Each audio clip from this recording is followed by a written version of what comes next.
Welcome, everybody. We are live here in Warfield, Kentucky, as I'm Darryl McCoy, and we got producer KJ on the boards tonight, and we got an empty seat here for my not so trusty co-host, David No Show Jones. David No Show Jones. Now, Coach Jones is having he's got an upper respiratory illness right now, and he's trying to get over that so he can be healthy for tomorrow's game.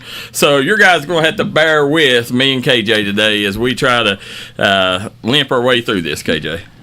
Indeed. Absolutely. I mean, that's why we live. Nobody could fill that seat, so I couldn't sit there. You know? Yeah, that's it. I mean, those are big shoes to fill. Yeah. But as we get started tonight, this segment is sponsored by Freddie Lewis. Vote Freddie Lewis for Pike County Commissioner. Seeing that Freddie Lewis was over in the Belfry area and donated to the Belfry basketball team today. I've seen a lot of things, Darryl. I can't remember what I seen the other day on Facebook. He was at Phelps. Yeah. And did a talk to the kids over there, and I think donated over there too. So Freddie's great, man. Anywhere he goes, he does awesome for the kids, and had a lot of time with him in the mining industry. So Freddie's the best. Back in my Wilder days, I spent a lot of time with him in the Pike County Detention Center. So when he was a jailer, but Freddie, a lot of people don't understand. He don't just do this when it's election time. He does it, even if he's not running for anything, he's out helping, trying to donate, and he's started. Him and some of his partners have started a rodeo over in Johns Creek, and like Pike Central wide receiver Lane Adams, I think Trevor Holbrook, linebacker for Pike Central, all bull riders over there. So bringing something new to the area for the kids.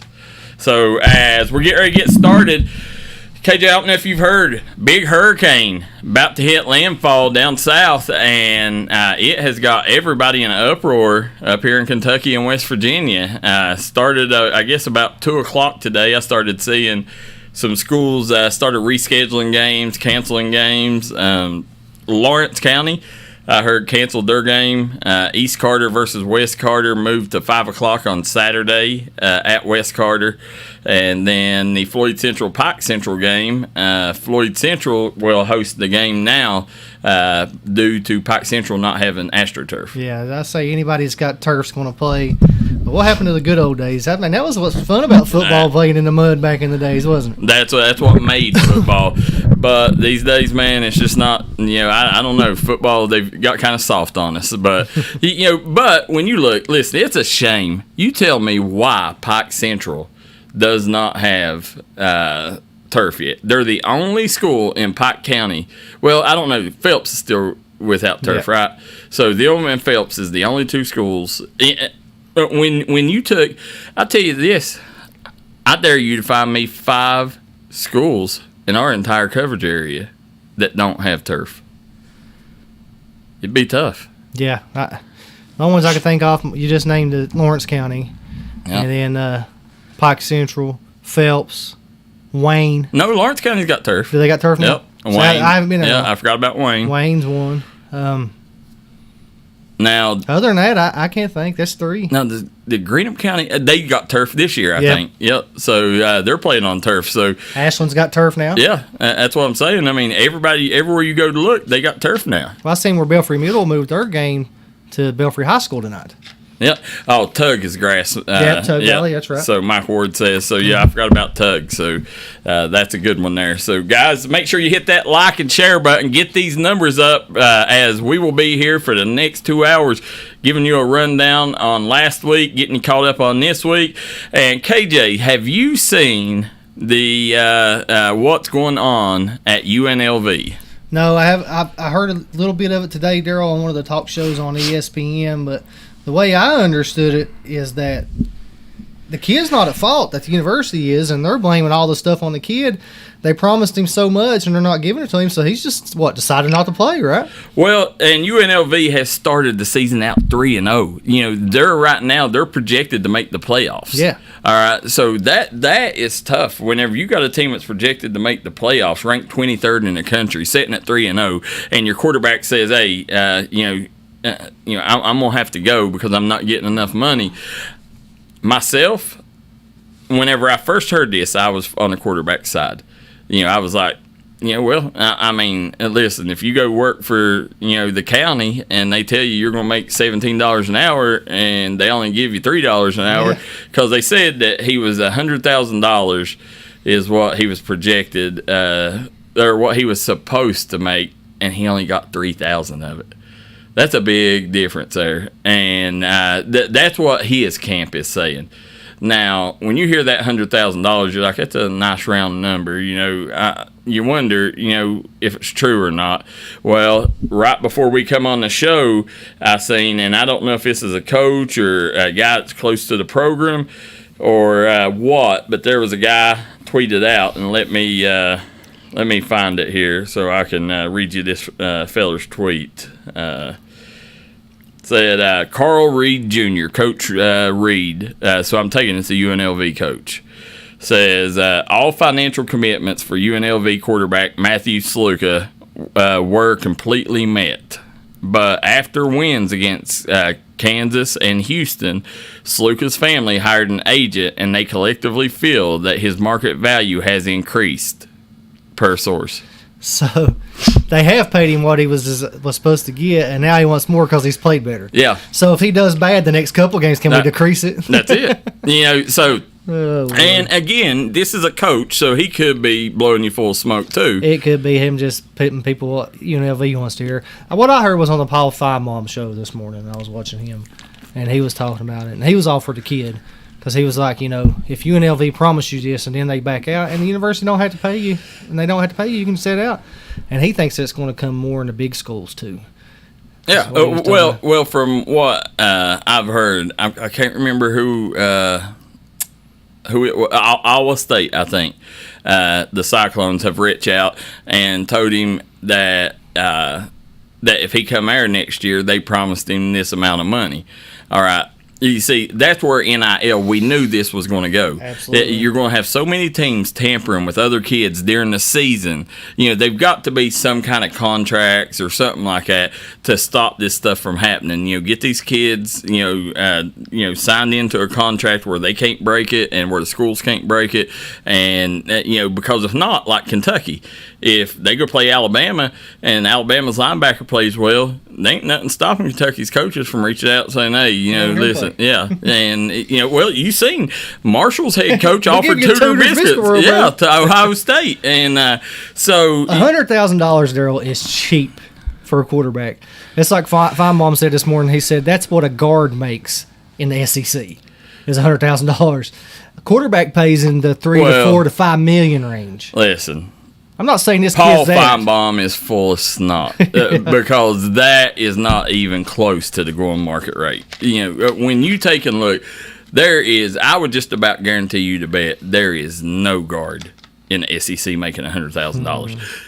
Yeah, people think that this money is, because the schools, there's nothing stopping the schools from putting out what they want out. Yeah. And they'll put out, of course they're going to put out, we're paying him, $1 million because it's going to attract other talent.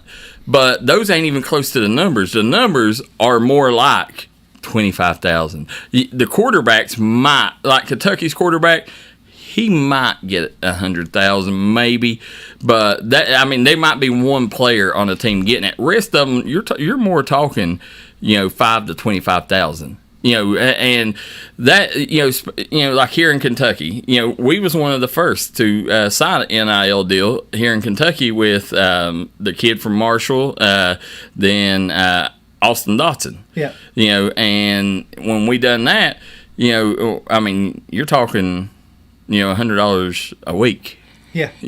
So, the numbers are way inflated. And when Paul Feinbaum said that, he was talking out of his rear because there is no guard in the SEC making $100,000. No, and like I watched something the other day that the Manning kid, Archie, is making, he's like the highest paid, like 4.8 Yeah, I could see him. 4.8 million. Shador Sanders is making like 3.7 million. But that's not by the school. That's by like endorsements from a shoe company or something like that. Yeah, I could see that because, like you said, a shoe company or somebody like that, doing it.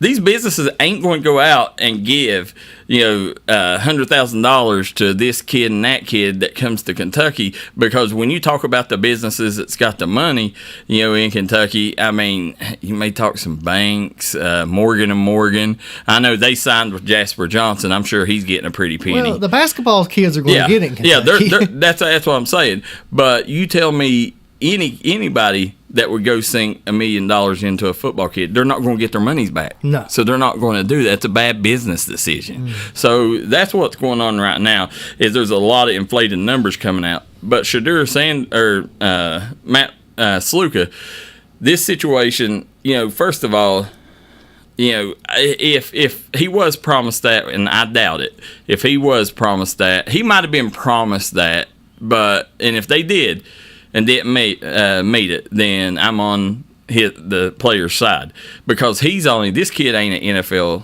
prospect. So this is a kid that's got 1 year, KJ. Yeah. That he'll probably ever make $100,000, or he might be a bright kid and get a job making over $100,000. But this is a kid that's projected to go do something else in life with whatever degree he gets, and so this could be his only year in life that he's ever going to make $100,000. All right, whenever you take and do that right there, so I get it, and if he plays one more game, KJ, then guess what? He can't redshirt. Yeah. So that's why Iowa State reach out. Iowa State need to get in trouble by the NCAA. The NCAA needs to come down on Iowa State for tampering with this kid, because this is UNLV. All right, they're having a magical season, and with UNLV right there, Iowa State, you take and that should have been, out of respect, you don't reach out to another team's quarterback, and they done it just when he has played 3 games. All right, if he plays one more game, he can't use his red shirt. Yep. So his career is over. So the NCAA is the problem with everything, anyways. Yeah. No, I agree. That's why we knew that this was coming down the line whenever we seen it happen. So, I don't know who. I still want to see the details come out before I take sides. Look at the big name coaches you've lost in the last couple of years because of the NCAA. Yeah. Nick Saban. Yep. Coach K. Yep. And the only reason they're jumping out is they don't want to deal with the crap. That's it. Yeah. I mean. And they'll tell you, plain as day, Saban and Coach K both, they got out because they do not want to deal with the NCAA and what they're allowing to go on right now. No, it's ridiculous. It is. And, myself, listen, they need to find some median, because it's ridiculous that you can go and a player can get suspended whenever, a guy that, gives money to the basketball program, sees the kid out and buys him a steak. Mm-hmm. That's the stuff that NIL was meant to change. But instead, they're bringing all this other money in, and it's changed things to where this is actually, I don't even know how they can say it's amateur sports anymore whenever they're getting paid to do it. It's a paid job that they're doing. And the transfer portal is crazy. A kid can go somewhere, and just because they don't like a coach or something, they just transfer out and go anywhere else they want to. I mean, it's just not right. No, you're right. And Joe Kinzer says college athletics has turned into pro sports. It has. Yep. Joe Kinzer's exactly right. And so you mentioned Shedeur Sanders. Did you see this catch at the end of the game the other day? Who was they playing?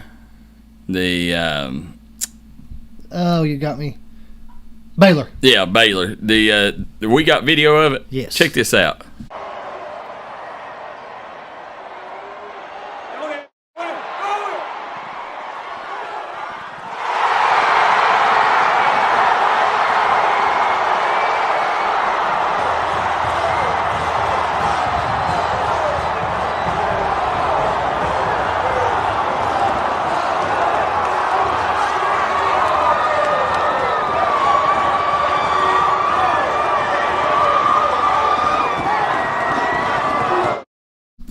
What a game-winning snag there.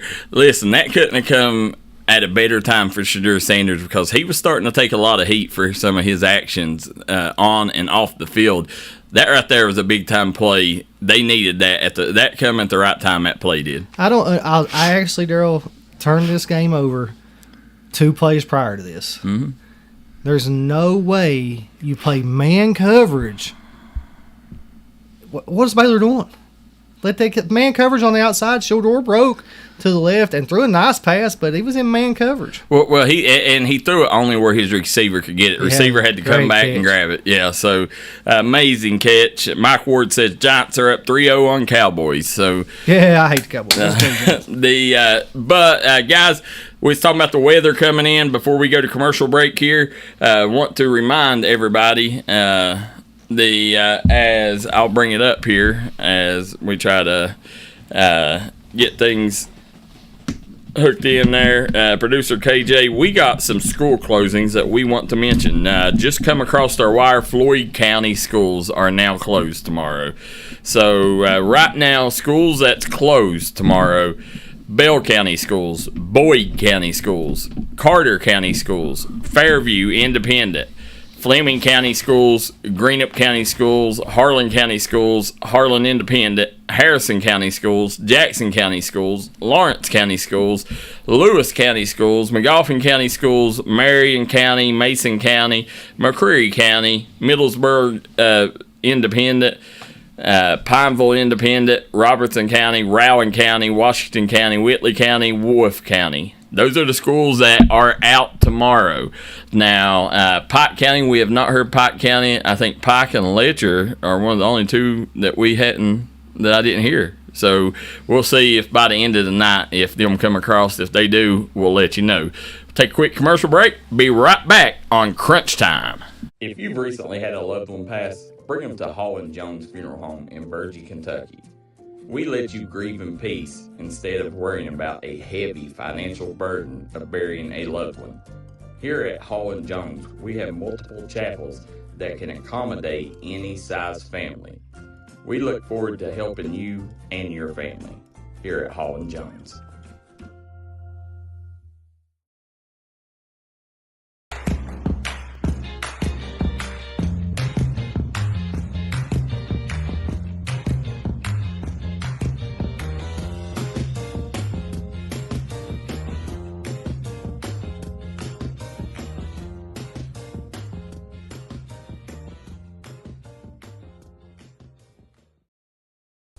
Come on down to Three Guys Pizza and Brew in Williamson, West Virginia. We're located on the corner of Harvey Street and 3rd Avenue. We got great deals on pizzas, sandwiches, and more. Get great service with great pricing. Enjoy your birthday or ball games with us here at Three Guys Pizza and Brew. Look forward to seeing you. And we are back here on Crunch Time as we got producer KJ and myself. We are missing No Show Jones tonight as Coach Jones is dealing with a respiratory system, upper respiratory system right now, virus. So we're trying to make sure he's 100% for tomorrow night's game, KJ. Yeah, and we talked about it earlier. We can't fill that seat, so we got to leave it vacant. That's it. There ain't nobody can fill them shoes. So, as we're getting started here, real quick, the breaking news here, just got word. Pike County has canceled school. So, no school in Pike County tomorrow. So, all you folks watching, listen, tell the kids they got a couple extra hours to stay up tonight. So, as you know, I used to love. Nowadays, everything you get on social media, and schools call your phone and say, "Hey, this county ain't got school," and that's how you found out. I miss the days of having to get up at 6 o'clock in the morning and wait for your county in alphabetical order. You go across the bottom of the screen on the news. I used to do that too. Yeah. Get up because like a snow day or something. You're like. I was at Mingo County system I said, but they never called our school Mingo County, man. It was crazy. Oh, and I'd be dang if every single time I'd turn the TV on and watch the news, then all of a sudden it would be the county right after Pendleton County, or it'd be a county right after Pike County, and then you'd have to sit there and wait, and then right when they got back to work close to the P's, they'd go to commercial break, and then you're sitting there for 45 minutes waiting to see if they ain't called schools. And then you got lucky. I learned in my later years you could call the radio station and they would tell you. Yeah. So definitely great days that we missed back then. So, as we're getting started here, Producer KJ, I want to talk about our Double Quick Player of the Week. This kid put up monster numbers. Tell us who earned that honor this week. Caden Thompson of West Carter had 10 catches for 287 yards, 6 touchdowns, both new school records, as West Carter beat Powell County 65-44. Now, the thing about that, Producer KJ, as I'm going to try to pull them up here, listen, you could have went a number of different ways with player of the game in that one. That kid set the record for wide receiver for receiving yards and touchdowns. He was third. Now he leads the mountain in receptions. So I'm trying to bring up the stats. I want to, them other kids definitely deserve their praise. Hayden Hall, I know he had 5 touchdowns on the 9th, and let's see here if we can figure out a way. And they've already, I'm sitting here looking right now, a lot of the games have already transferred over to Saturday, so you're starting to see that. Be interesting to see how many teams actually play. I don't know why they're canceling to the next day, because this rain's not going to let up for about 7 more days. We're getting the hurricane weather coming in. Well, and the thing that I don't realize, listen, myself, I'd wait till tomorrow to cancel. And hopefully it don't reach us, or something happens. Weathermen are wrong all the time. KJ, Hayden Hall for West Carter had 396 passing yards, 5 touchdowns. Wow. The big game for him, 15 for 20 passing. And then their running back, Dwaylon Dean, had 14 carries, 175 yards, and 4 touchdowns. So, big night for the West Carter Comets. But listen, they got lucky because Powell County put up 44 points themselves. So, definitely lucky, but hats off to that young man for being our Double Quick Player of the Week, KJ. What was his name again? Caden Thompson. Caden Thompson. So, if he wasn't on your radar, get him on there now, because that kid's a player, and he leads the mountains right now in touchdowns. Let's see. We got comments flying in here.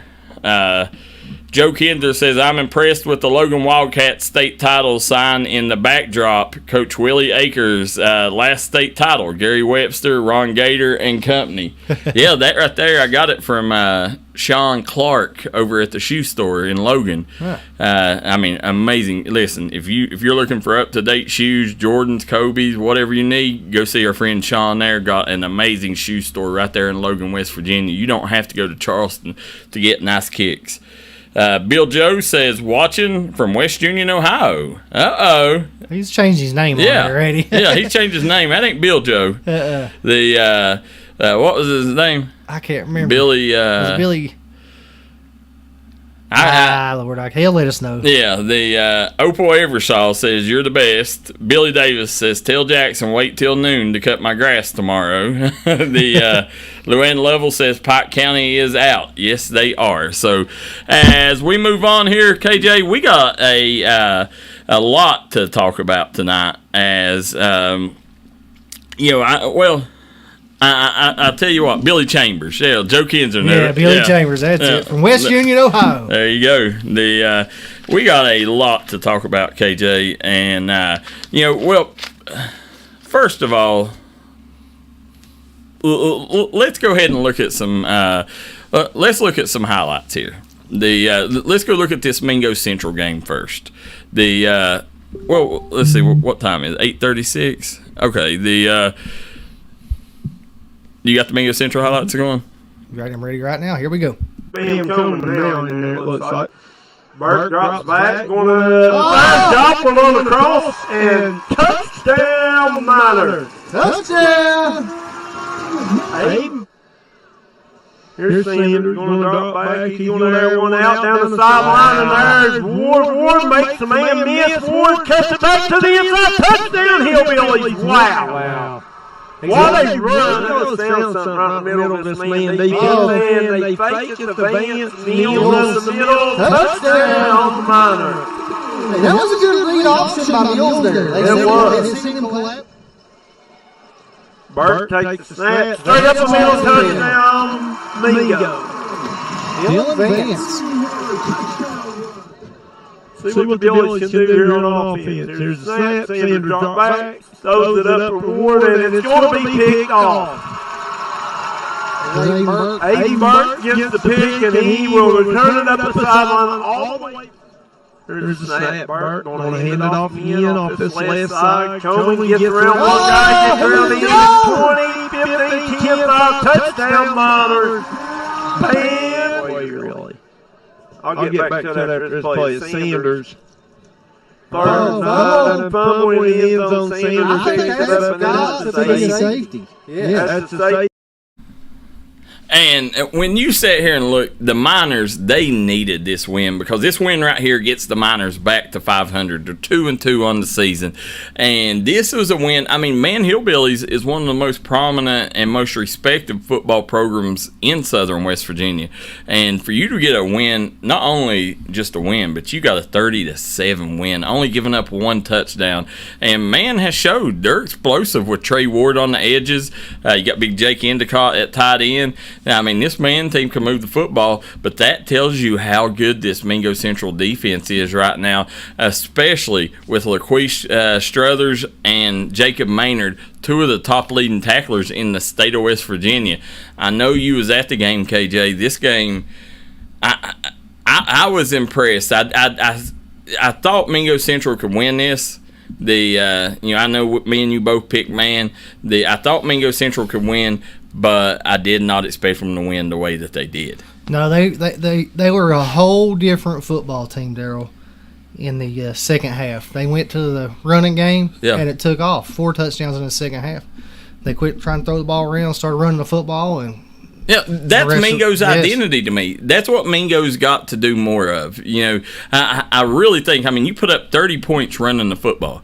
And, you know, I don't know, from the highlights, it seemed like to me like Bam Coleman was one of the big stars of the game. You know, it seemed like he was the one that was getting line shares of the carries, you know. And then I know Dylan Vance had a big night too. But, you know, that right there is just going to open up a lot of stuff for Aiden Burke at quarterback. When you're trying to get a young quarterback like that, you know, and Aiden Burke, listen, he's a young quarterback because he's only been playing quarterback a couple of games. But, you know, his athleticism, I mean, gives him an edge up on a lot of people.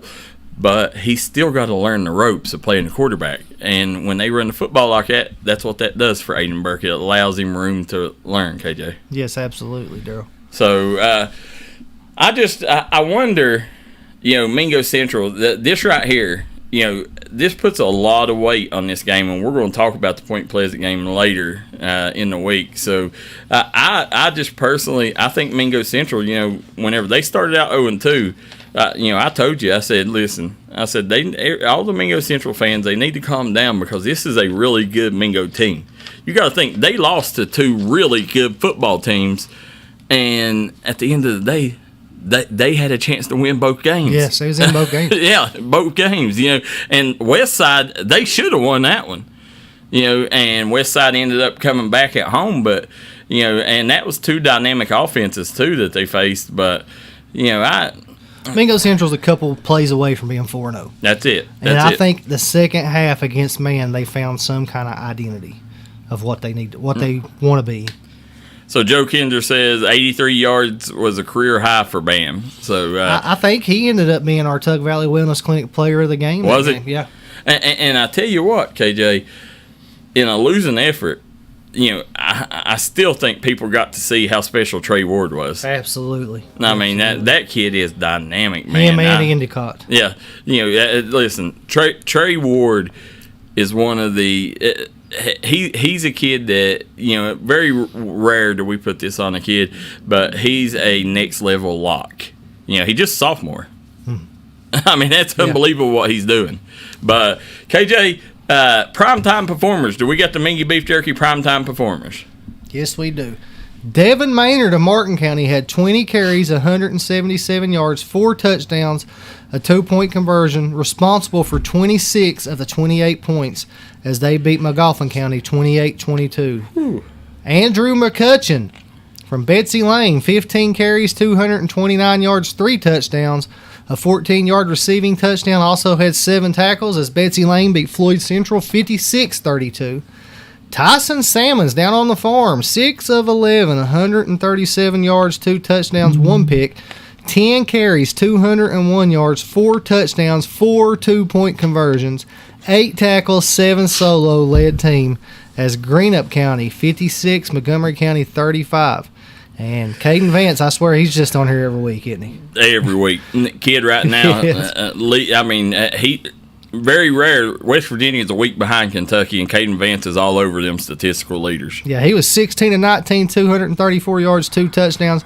Also had 15 carries, 106 yards, 3 touchdowns as they beat Pikeview 35-25. Okay, yeah, Mike Ward says Trey is a junior. But graduates at 17. Wow. So still very impressive. And that's the, I just wonder, I don't know what Man has coming back next year, but when you take and look, I really hope that they got some good freshmen and sophomores, because when you got cornerstone pieces like Trey Ward and Jake Endicott, those are players that you can build around. I think they are young, Darryl. I think they returned just about their whole football team. Remember looking at their rosters. Yeah. Well, good. That's I really like to see it, because football in the mountains is better when the Man Hillbillies is good. Absolutely. So, but hats off to David Jones for that. KJ, I tell you what we're going to do. But before we go any further in the show, let's take an early commercial break, and when we come back, we're going to go ahead and we're going to get the Mountain Top 10. All right. So come right back and join us here on Crunch Time. Craving a taste of Central America? Head to Sal's Steakhouse. Sizzle your senses with mouthwatering steaks, juicy burgers, savory chicken, and fall-off-the-bone ribs. Sal's Steakhouse, where your taste buds will thank you. Unleash the flavor at Sal's. Taste tradition, taste the difference.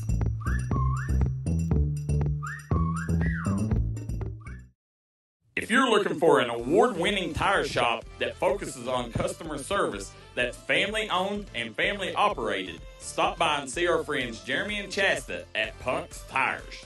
If you have a hectic work schedule and you're looking for a non-stressful, convenient way to buy tires, take advantage of Punk's Tires Appointment Saturdays. If they don't have the tire you're looking for, they guarantee it to have it the next day. Punk's Tires can take care of all your needs in tires, wheels, wheel alignments, brakes, rotors, minor mechanic work, and more. They'll treat you like family from the second you walk through the door. Come see us in Virgie, Kentucky, or give us a call at 606-639-TIRE. That's 606-639-TIRE.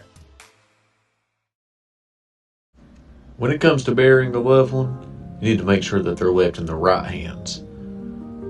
That's why you need to call Crum Funeral Home, located in Inez, Kentucky. You can give them a call today at 606-298-0602, located on 498 Kentucky Route 3 North in Inez, Kentucky. Give them a call today, Crum Funeral Home.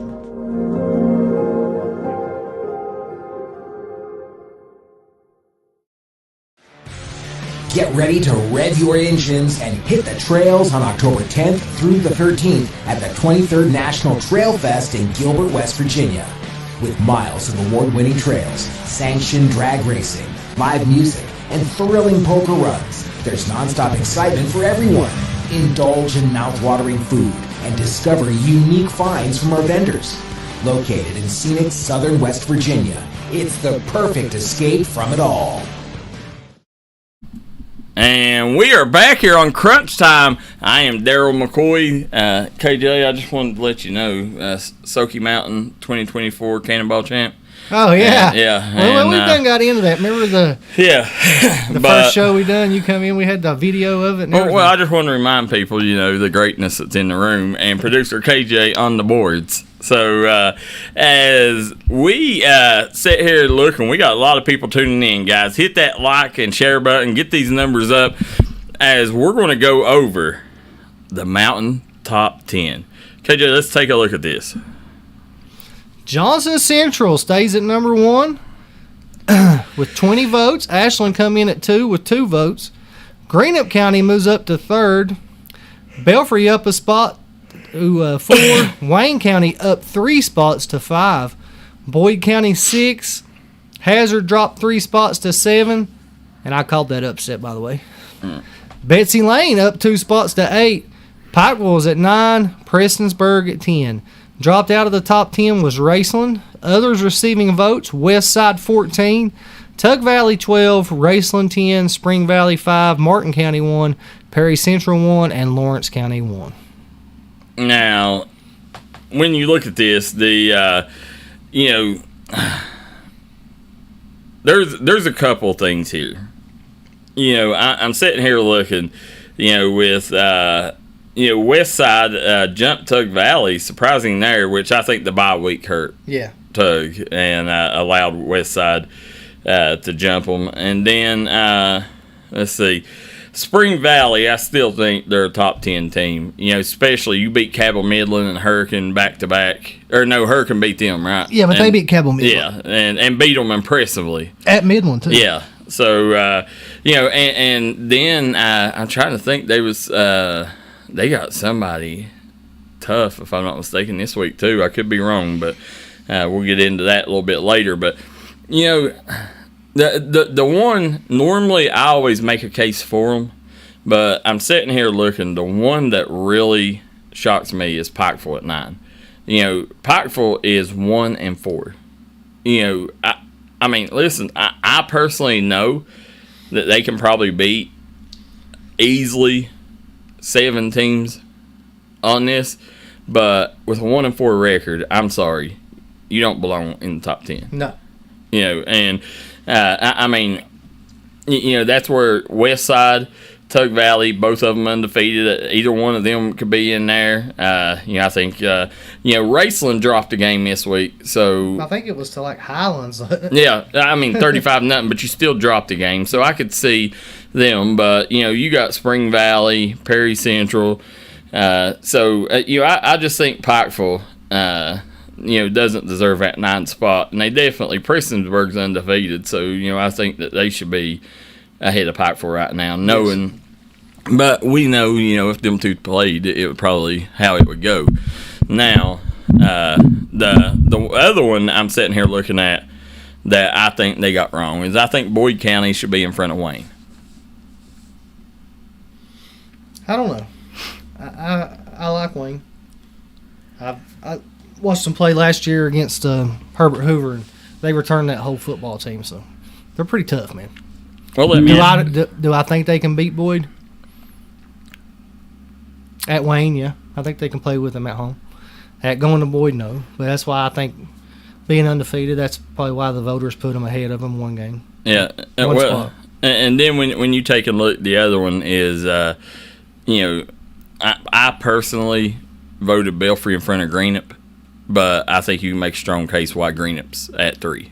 Belfry's a couple plays away of being 5-0. Yeah, that's what I'm saying. Yeah, so I'm not. At the end of the day, listen. Greenup County's 5-0, so I think they deserve to be over them. But I personally voted Belfry at 3, but I don't blame the voters for voting. No, like Belfry that. lost to a 6A school, which they had down 14 points in this fourth quarter, and still ended up losing that ball game. Yeah, and then they was up on Johnson Central by 5. With a minute to go, and JC goes down and scores at JC. So, yeah. I mean, they're that's why I said they're just a couple plays away from being 5-0 and the number 1 team in the mountains. Well, and you're 100% right. And things are going to get a little easier for the Pirates here in these next few games as they head into district play.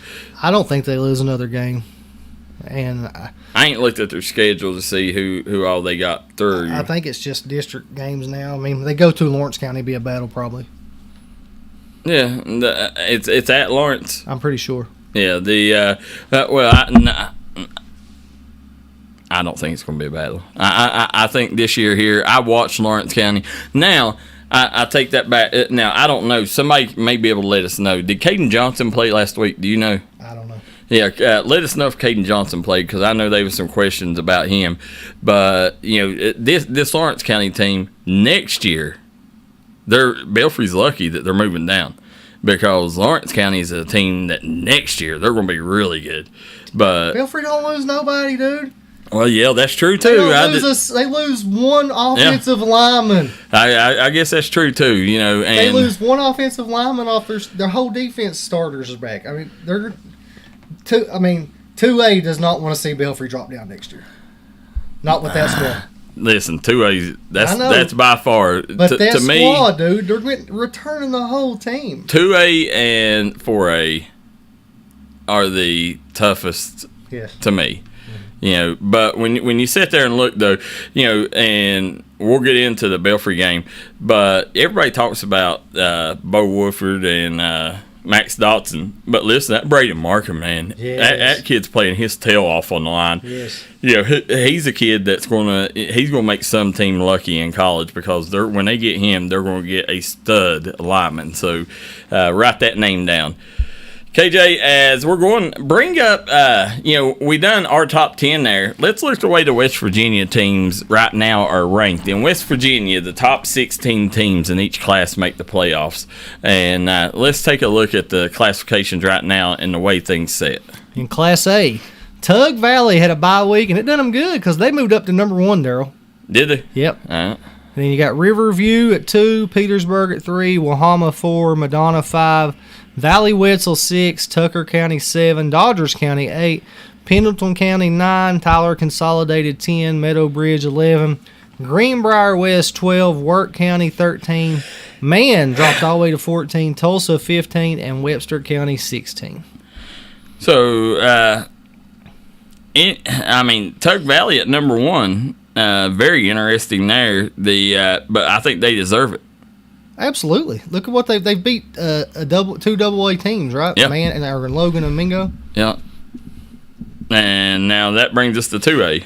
And David Jones says that Braden Markham is a beast. Yes. And I agree with you, David Jones. That he's the kid that don't get all the publicity because you got 2 stud linemen in Max Dotson and Bo Woodford. But Braden Markham's just as good as both of them. Hey, Coach Jones, we saved your seat over there, buddy. Yeah, no show Jones. Not here. Coach, get well. And 2A, Rowan County is number 1, Frankfort 2, Wayne 3, Philip Barber 4, Westside 5, Independence 6, Williamstown 7, South Harrison 8, Clay County 9, Polka 10, Wheeling Central 11, Nicholas County 12, Logan 13, Mingo Central 14, Moorfield 15, and James Monroe 16. Listen, I am very excited for these Logan Wildcats knocking off Polka, who was ranked 3rd, I think it was. Yeah, 3rd. And but I could be wrong, but I don't think they're better than Mingo. Who, Logan? Yeah. No, I don't think so either. And listen, that's not taking anything away because Logan deserves to make the playoffs. You know, this team, they're the same way. They're just a couple mental errors away from having 2 more wins on their schedule. They shot themselves in the foot. That I forgot the first game they played. They had the awfulest amount of penalties. Yeah, penalties galore in that. Shot themselves all night long. But this Logan team, Brian Atkins is doing a good job with this Logan squad. They're not getting a lot of publicity right now. They're over there doing it under the radar. But this is a team, come playoff time, they're going to be dangerous. Wait for a couple years because you know what kind of middle school program they had the last 3 years. Yep. And they just got all them kids up there as freshmen now. So wait a couple years. Logan's going to be tough to handle in 2A. Hey, listen, if I'm Brian Atkins, you know what I'm doing? I'm getting on the horn, and I'm calling Carly Tolliver. Yes, man. She is a stud, isn't she? Absolutely. One of my favorite players ever to watch. Very rare do you see a girl play and be able to play skilled position like her. She was the baddest. Yeah, like a catcher. Yeah, she was the baddest guy on the field. And then Dennis Lafferty says Pikeville 1-4 needs to drop off. Martin County High School football 4-1. And you can make a argument for Martin County, but Martin County didn't do themselves any favor playing within a score of McGoffin County. That was tough, and that's not taking anything away from Coach DeRossett because he's done an amazing job. It's just that's a home game that you should have took care of business, and if you would have went and won 4 or 5 touchdowns, then I think they would have been in that top 10. And it may have been enough to push them out. Now, West Side Tug Valley, they take care of business this week. If Tug Valley beats Morgan County, I think Tug Valley jumps into that top 10. Oh, absolutely. But Pikeville and them's going to start getting wins too now. So we'll see how the voters see that. Stephen Varney says, keep the name Aiden Thompson under your radars. 11-year-old minor midget league stud. Said Jones has seen him play. Going to be a huge asset. Yeah, and Stephen Varney was a good running back for Belfry back in the day. And, that's his son. So I've seen some highlights. The kid can absolutely play. Speaking of young kids, KJ, before we go into the rest of the scoreboard, take a look at some of the young talent there on Pond Creek and Pikeville area. Some former Belfry players have some young kids that's doing big things. Let's take a look at that. It's on Belfry Kids.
Obviously, number 15 is Jonathan Wright's boy, Dane Wright. Jonathan Wright was one of my best friends from Head Start all the way up to high school.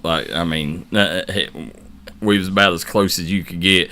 And when I watched his son, he looks a lot like Jonathan running out there. Now, Jonathan, we'll see if his son ends up maturing into that. Jonathan's big thing was he had a cannon for an arm. Absolutely. And his son may have better wheels than Jonathan does at that age. But Jonathan was a freak athlete. People don't realize how special he was. And, his sophomore year, he might have been the best player in the region. And then once football started, he started buying into football. Didn't work as hard at basketball, and still had a unbelievable career. But he ended up in football. He knew where his bread was buttered, so he ended up going to Pikeville College. Had a good career at Pikeville College, and now is one of Belfry's signal callers. I think he's the quarterback's coach, isn't he? Yeah, he's quarterback's coach, and it's going to be neat to be able to see one day him coaching his son. Now, the first video, you asked me who that was. It's a former Belfry Pirate son. Matt Maynard's boy. Nope. I'll get some highlights of Miles on here next time, but that is Barry Crum's son. Oh, okay. Yeah, that's Barry Crum's son catching a fabulous pass from I think it was Cade Thompson, I think was his name, the quarterback. And you grew up, you went to school with Barry, same kind of size, same kind of athleticism. That Pikeville, they're going to have themselves a really nice receiver, a tight end in Barron. And I think that when you take and look, there's something too. People always says, talks about, well, there's something in a bloodline. If your dad's great, there's a good chance you're going to be athletic. Yes. And you're seeing it in them two kids. But when you take and see Crum over at Pikeville, he's just as dangerous on the hardwood. Pikeville fans, that kid is going to be one of them that's going to be in your what they call it, Ring of Honor. He'll be in that one day. He's that kind of talent. But KJ, that brings us to our next commercial break. Well, first we got 3A. Let's take a look at the 3A rankings as we go out here. You got Bridgeport at 4-0, Fairmont Senior 2, Herbert Hoover 3, Princeton 4, Ripley 5, North Marion 6, Oak Hill 7, Capital 8, Elkins 9, Nitro 10, Shady Spring 11, East Fairmont 12, Robert C. Byrd 13, Hampshire 14, Point Pleasant 15, and they're playing Mingo this weekend, right? Point Pleasant is. Yeah, they're 15 and 3A. And then Spring Valley rounds it out at 16. Spring Valley ranked way too low. Yeah, they'll be higher than that. Yeah. KJ, let's go to commercial break. When we come back, we're going to go into last week's scoreboards, and we're going to talk about all the games that happened on Friday night. There are buttons to button, snacks to prepare, math problems to help with, and boo-boos to kiss. If you have people who need you, you need life insurance. Talk to a Kentucky Farm Bureau agent about a policy that protects the ones you love. Kentucky Farm Bureau Insurance. Big on commitment. Start the new year off right by making your health a priority. Kentucky Mountain Health Alliance, Little Flower Clinic, Quantum Healthcare, and East Kentucky Chiropractic can help you do just that. We have a great staff of professionals offering a variety of services like medical, dental, behavioral health, mat program, case management, chiropractic, radiology, and lab testing. Little Flower Clinic offers free transportation for Perry County patients. Call to make an appointment, 487-9505. Quantum Healthcare, 436-0711. And East Kentucky Chiropractic, 487-8255. Time out for great food. This season, everyone is stopping at Double Quick for their pregame and postgame snacks, drinks, sandwiches, and dinners. Come on in and grab a bucket of Double Quick chicken with all the sides, a real family meal for on-the-go eating. Then there's everyone's favorite, the famous Double Quick pizza rolls. Buy them 1, 2, or 6 at a time. We've got sandwiches galore, your favorite drinks, chips, and snacks, and so much more. Be sure and use your Double Quick rewards card, and good luck to all the teams from the team here at Double Quick. And we are back here on Crunch Time. This is it season 4, episode 5? Mm-hmm. Yeah, season 4, episode 5 of Crunch Time. And we got producer KJ. I am Darryl McCoy, and we are here in Warfield, Kentucky at the D&D Studios tonight. So, a little rare situation. Stephen Varney says, or David Jones says, that kid is a beast. He is going to be special. I agree 100% with you. And Joe Kendra says Elkins has a running back, the Bowers kid, already over 100,000 yards in 4 games this year. Over 1,000 yards? Yeah, rushing. So, averaging 250 yards a game. Wow. Yeah, so highly impressive there. But as we go into the scoreboard, KJ, let's pop the scoreboard up and talk about some games from last week. Ashland 48, Russell 7. This 48-7. I knew that it'd be a blowout. Russell, they're looking a lot better than what people expected. But Ashland, they had their starters out right after halftime, so, that was a tough notch or tough hit that Russell took. But, I hope Russell don't allow this to curb the momentum that they have built up. Here was my upset of the week. Breathitt County 21, Hazard 19. Now, this right here, 21-19, a 2-point ball game, and producer KJ must have knew something that nobody else knew, and that's Austin Sperry. I wish I'd have known that, but I did see where he came back. That's crazy. And he caught a big touchdown. I think it was the go-ahead touchdown. For folks that don't know Austin Sperry, he is a Division I wideout.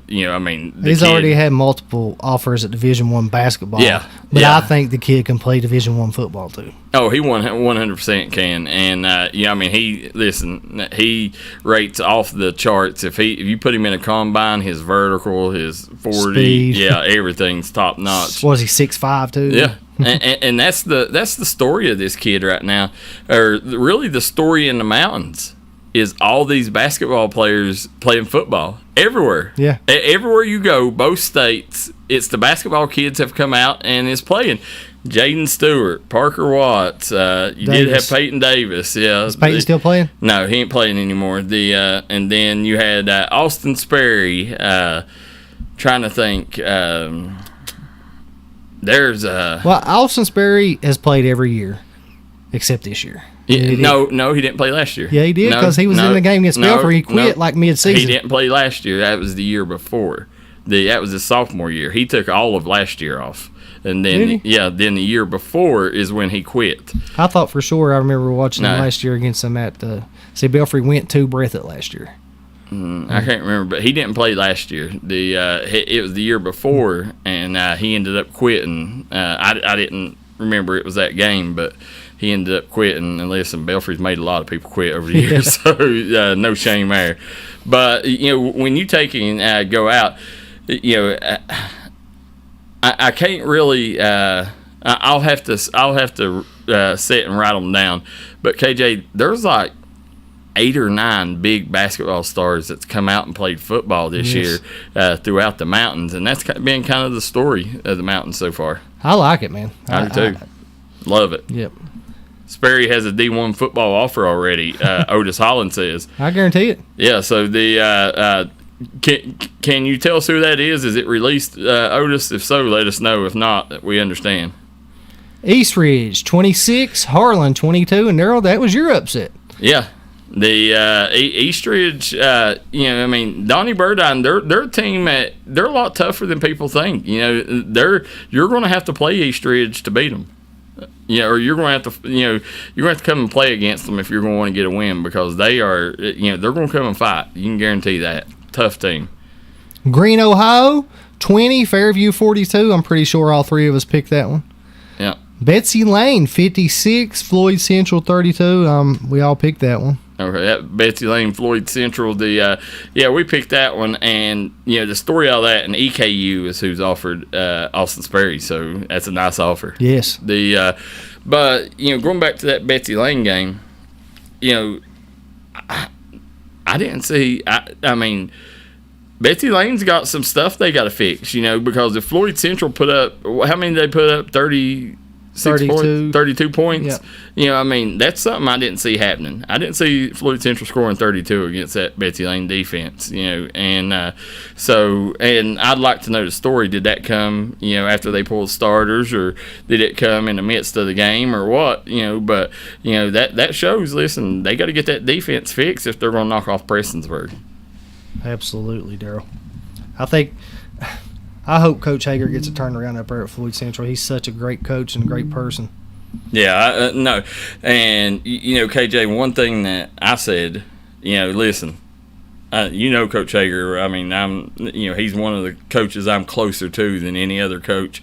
And Coach Hager, I'm rooting for him to win ball games, but how neat would it be for him to go into the following week, him not win a game, beat his son be undefeated, and him have a chance to ruin his son, get his first win and ruin his son's undefeated season. I'd hate to be at the dinner table with Mom that week. Yeah. Better get that couch for him. Yeah. Montgomery County 35, Greenup County 63. We already seen what Tyson Salmons did there. He had a hell of a ball game. Raceland went up to Highlands 35-0. It went the way we thought it would. Yeah. Johnson Central 42, North Laurel 0, and we went the way that thought it would too. Zach McCourt got player of the game on that one, KJ, as you can pull up his stats there. 11 carries, 183 yards, 2 touchdowns. Johnson Central also had Logan Morrow, 13 carries, 85 yards, and a touchdown, and Dalton Matney had 8 tackles, Darryl. I love seeing Dalton Matney there in the stat book. It's neat to see Coach Matney's son continue to have big games and have a good career there. The Johnson Central, it wouldn't feel the same without hearing a Matney name. No. Lawrence County 35, Harlan County 14. That's a big win. That's a 5A? Yeah, Harlan Black Bears. Yeah, 5A school. Yeah. And Clay County 21, Leslie 20. Good ball game. Now that one, that was the one. If you remember, I told you, you picked Leslie, but I think you changed your mind. David talked you into Clay because me and David picked Clay, and you had Leslie. And then David told you that Clay County was really good, and you changed your pick right at the end. Yeah, I changed it at the end, but I knew with the firepower. Yeah, I did because I said Kilburn's out, so I could definitely see that upset happening or not happening because of that. But listen, when you got Landry Collette, well, let's take some highlights on first half of the season of Landry Collette. Let's look at them real quick. Colin going to call his own number and take it for himself across the 5 and touchdown Leslie County. Big third down here for Leslie. Good snap. Got time. He's throwing it downfield. He made a man wide open down there. Skating Hacker. He's going to go. 10, 5, touchdown. I formation. Colin rolling out. He's got room. He's throwing it.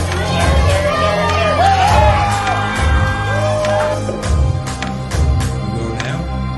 Play action Pass. Pass. Has the man open in the end zone? Is it Carr? Yes, man.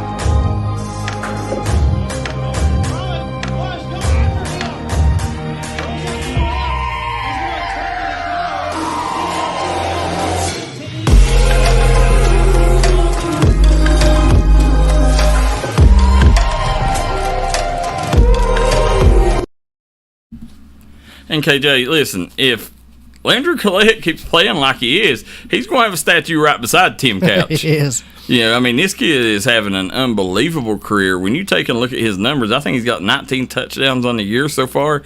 I mean, this kid is electrifying right now. And the thing that you've seen in them highlights, everybody knows about his arm, but did you see his feet? You know, I mean, this kid is quick.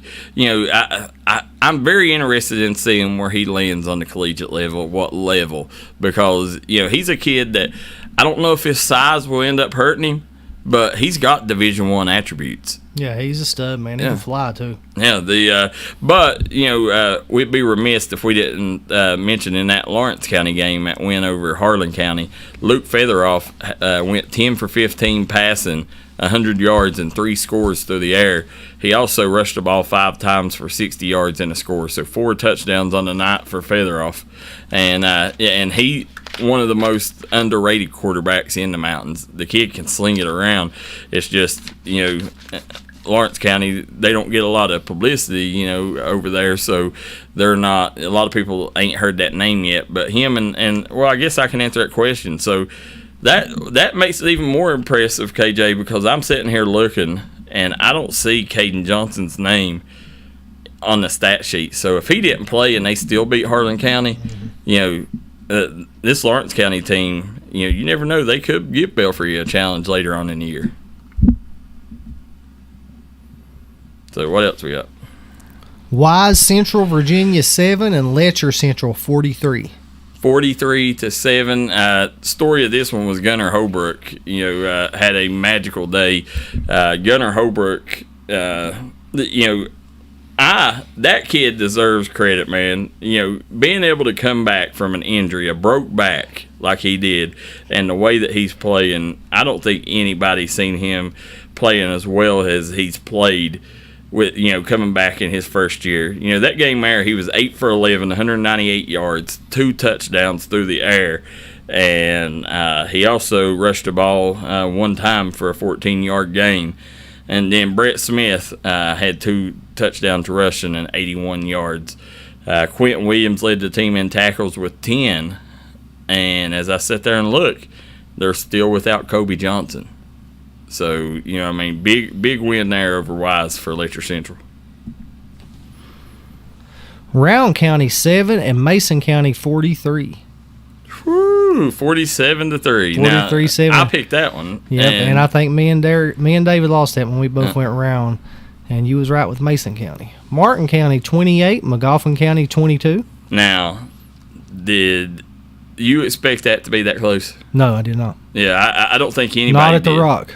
No, did not expect anybody to see it that close. Martin County's one of them teams. They're 4-1, but they've had a couple games where they've not played great, and they've still found a way to win. I mean, this is going to be a scary team come playoff time. Mm-hmm. You know, especially adding Parker Watts, you know, to the other side. They're learning now. It'll take them a little while to get the feel of what all they can do with Watts, because he's a special talent. But there's so many things they can do with that kid. Oh, yeah. In offense. So they'll get better and better as it goes on with Parker. Oh, he'd be on every phase. He'd be out there, every phase of the game. You know, and you know, the one thing that I'm watching, one of the races I'm really watching this year is the tackle leader race. Lafferty. Crazy Lafferty. I spoke to him, and he does not like that Hunter Hilton is ahead of him right now. And he said, I'll be the tackles king whenever it's over. He said my name will be on top of that list. So, expect a big game out of him this week. Shelby Valley got beat by Perry Central 34-14. They're a team, Shelby Valley, they're good. Their offense is good, but their defense is really struggling right now. But they're a team that at this game, I thought that this game right here, if they had a chance, I said Shelby Valley's got a chance to win this, but they've got to come out and put up a couple quick touchdowns, because Perry Central, the way that they play, they're a lot like Belfry. It's hard for them to come back when you get them down a couple scores because they're the ground and pound team. But let's take a look at the player of the game in that one, which was Caden Gibson, is the Mingy Beef Jerky player of the game. 12 carries, 130 yards, 2 touchdowns. Perry Central also, Colin Combs had 17 carries, 103 yards, and 1 touchdown, 3 receptions for 34 yards and a touchdown. Yeah, and also in that one, KJ, Bo Bakken ended up setting a school record for field goal. I think we got that. Let's take a look at this.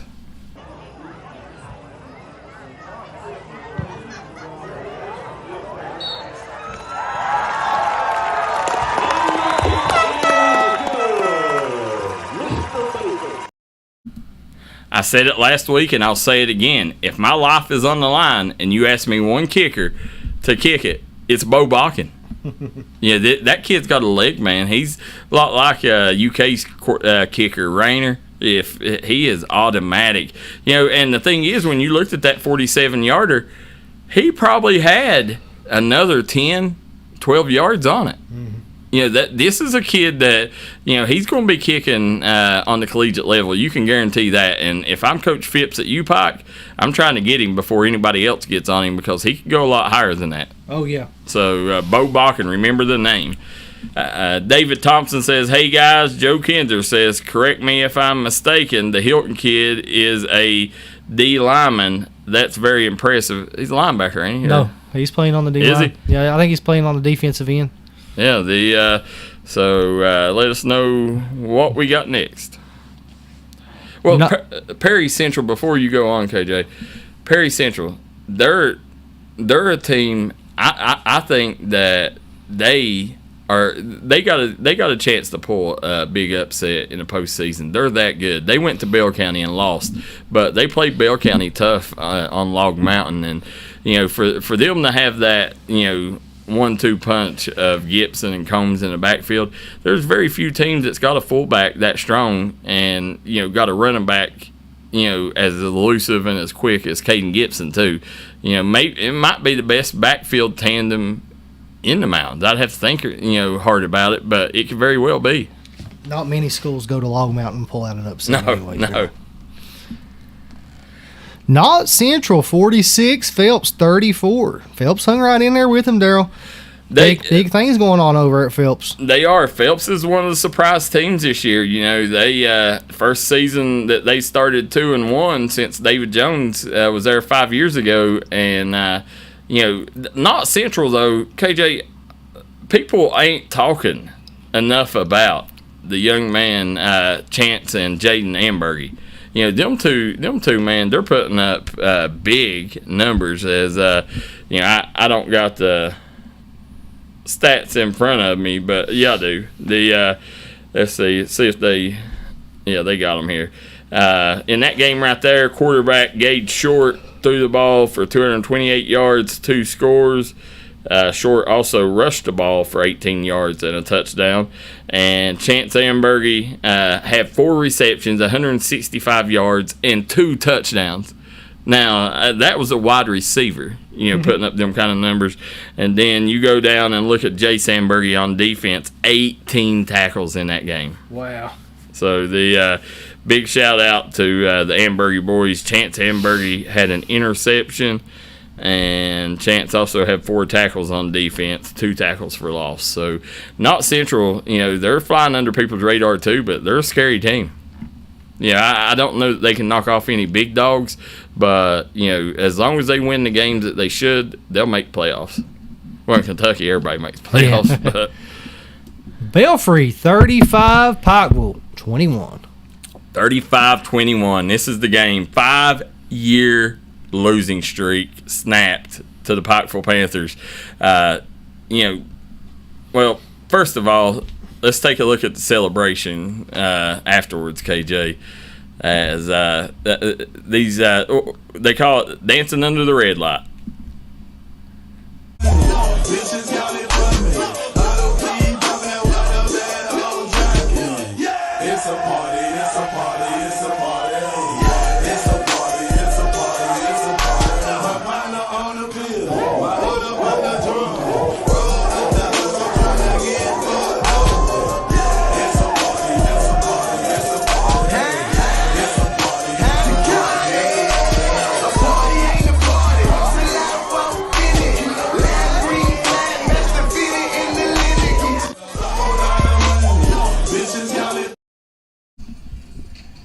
You gotta love it. I mean, that right there, that's, Belfry, if Belfry wants to get back to being a it destination, this is stuff that they need to do. At first, when I heard about it, I was like, I don't like it, because that's a state title tradition.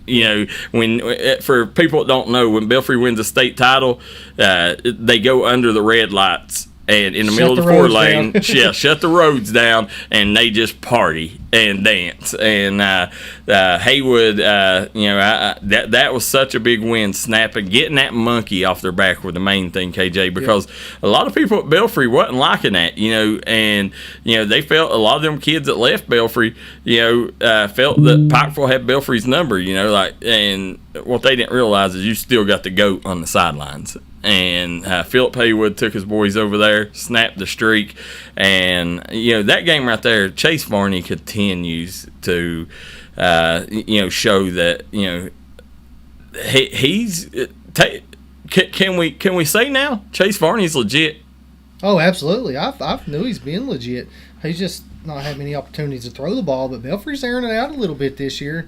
And when he's called to do the option and run the offense, he does it so well. Yeah. Not even just passing, just running the option and handing the ball off. That system's hard without passing the ball. And hats off to J.B. Woolen, too. Wow. He's had a magical season so far. I mean, he might be the best athlete on Pond Creek now. This is the fastest all-around team speed that I've seen Belfry have in a long, long time. Yeah, on defense. I mean, you're seeing Hunter Hilton, Hunter Hilton, 20 tackles, that it put him up to, I think Hunter Hilton now has 79 tackles on the year. That's impressive. He's on pace to break Mason Lovely's record. If you remember, KJ, in 2018, Mason Lovely had 144 tackles in the regular season. Yeah. And right now, Hunter Hilton's on pace to break that.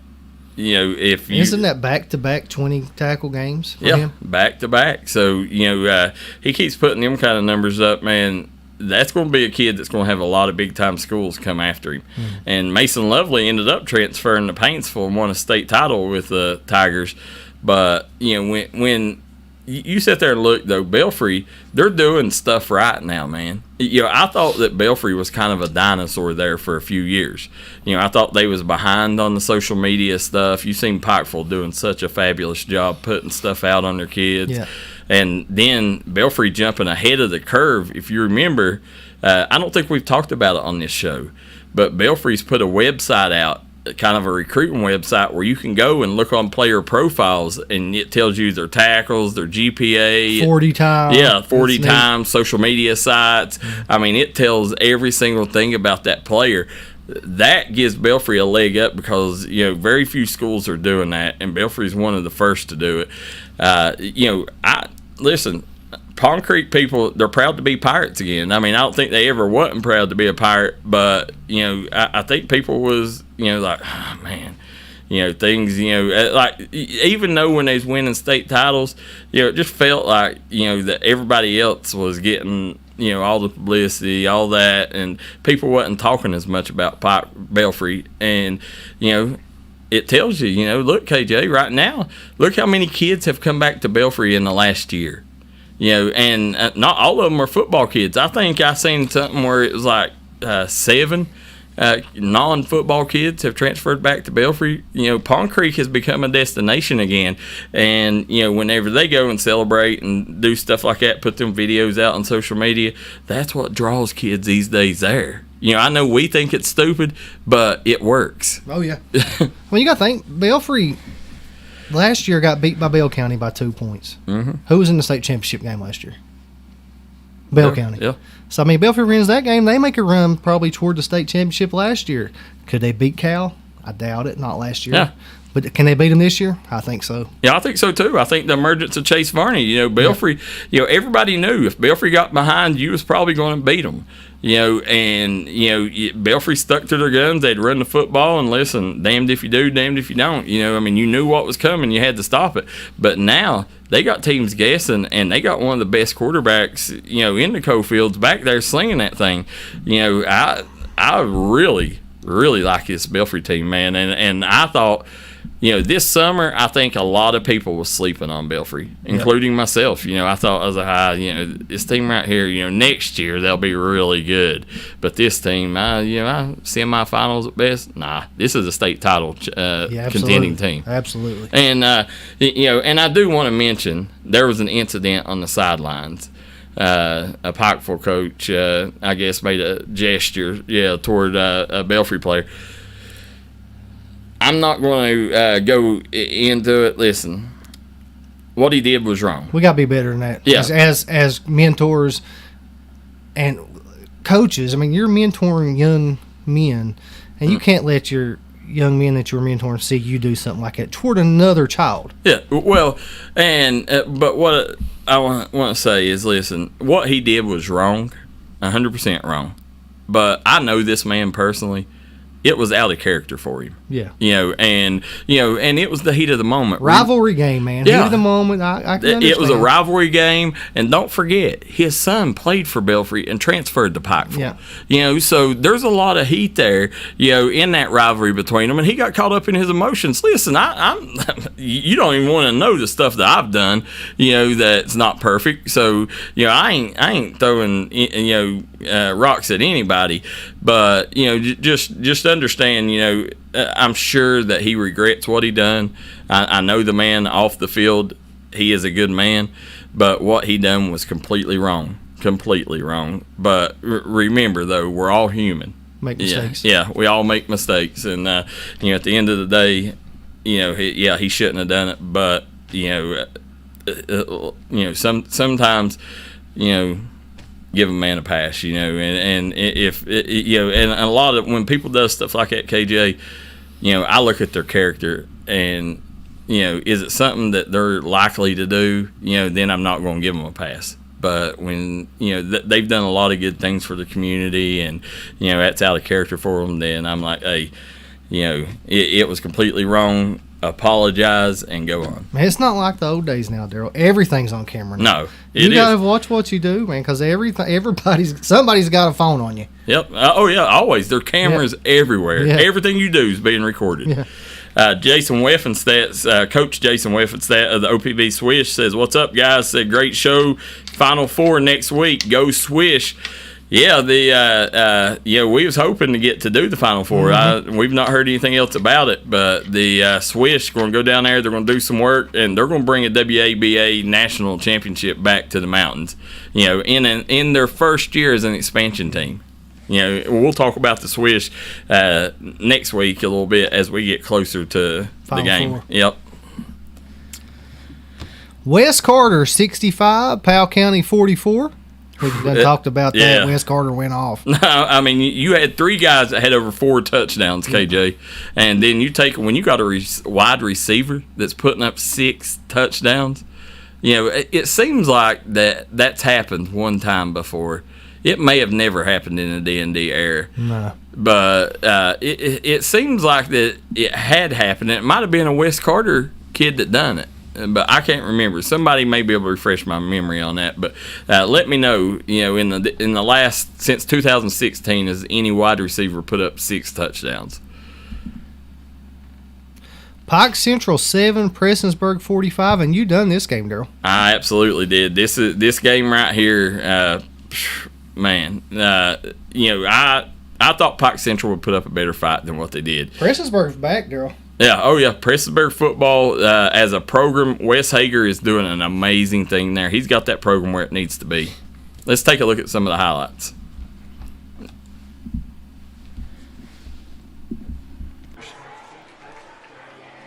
There it is. Big hole. Alex Harris, he broke loose. He's across the 10, the 5. Touchdown, Black Cats. Again, Coach Holbrook under center here. And second man through. He's got space, Coach. He's across the 50, the 40, 30, 20, 10, 5. Touchdown. What he's doing right. Absolutely. He's done a fabulous job. Jameer Knuckles throws out screen pass again. Oh, trick pass. Touchdown, Hawks. CJ Combs. Yeah. Holbrook dropping back the pass. Got him down. Black Cats came Patton on the touch in the backfield with him. Holbrook dropping back. Throws a strike. Intercepted. Pike Central. He's across the 50. And that is Lane. Yo. Nice job by Holbrook. Yeah, dropping back the pass. He's dancing back there. He's got a man, Coach, wide open across the 50. He's got space. He's across the 30. Can he get blockers? Let's see here. No, he's still on his feet. Finally brought down. Hard to stop this. There's Holbrook. And he got it. Looks like he got it.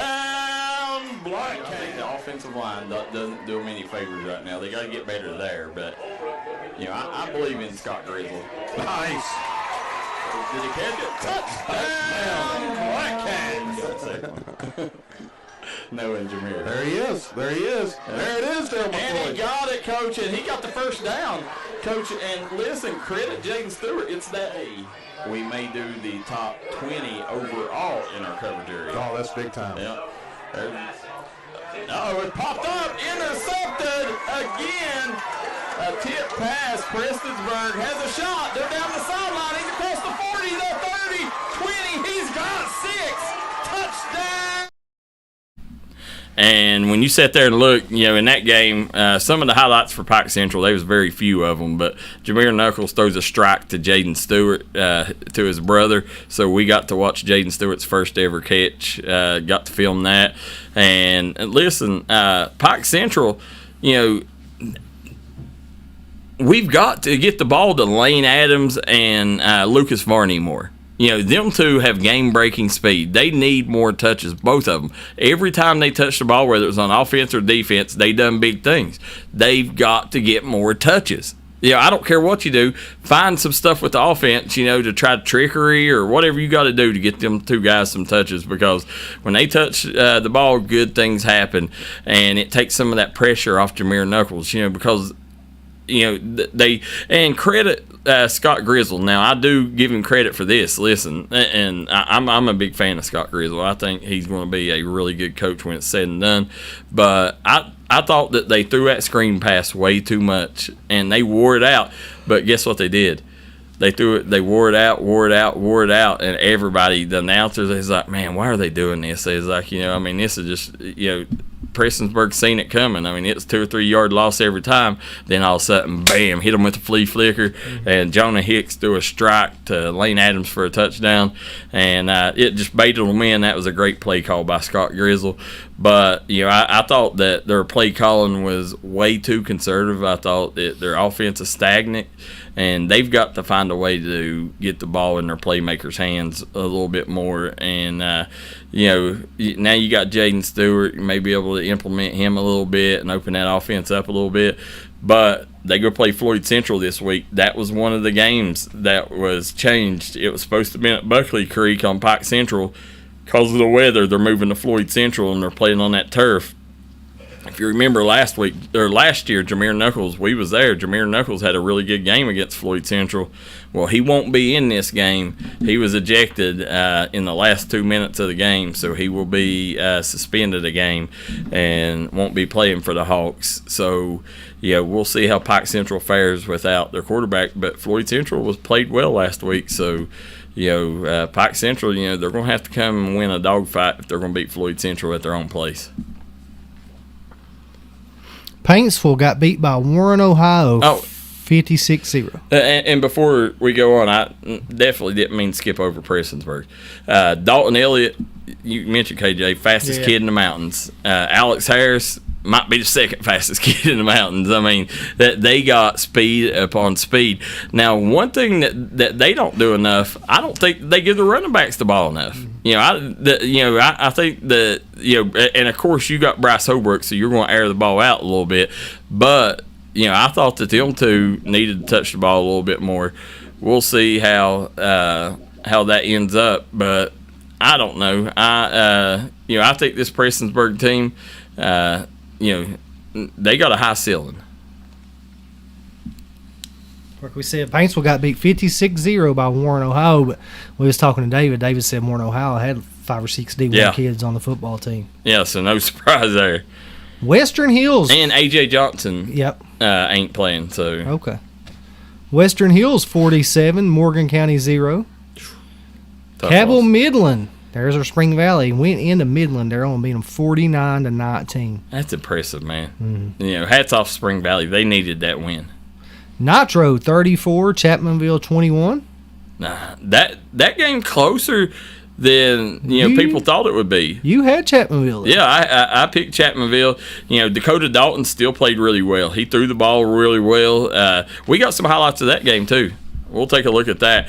But when you look, don't forget Nitro. Before you look at these highlights, they got Josh Moody, man's own Josh Moody. Now, wasn't Josh the one that played for David at Bourbon County? No. That wasn't. No, that's not the same one. Okay. I think Josh is playing for college up in Thomas. What's it called up there, Cincinnati? Thomas something. Okay, so it's not the same Moody's. No. Okay. In the first quarter, take the snap, hands it off to Little John. Little John runs up the middle, and that'll be touchdown. This is the Nitro.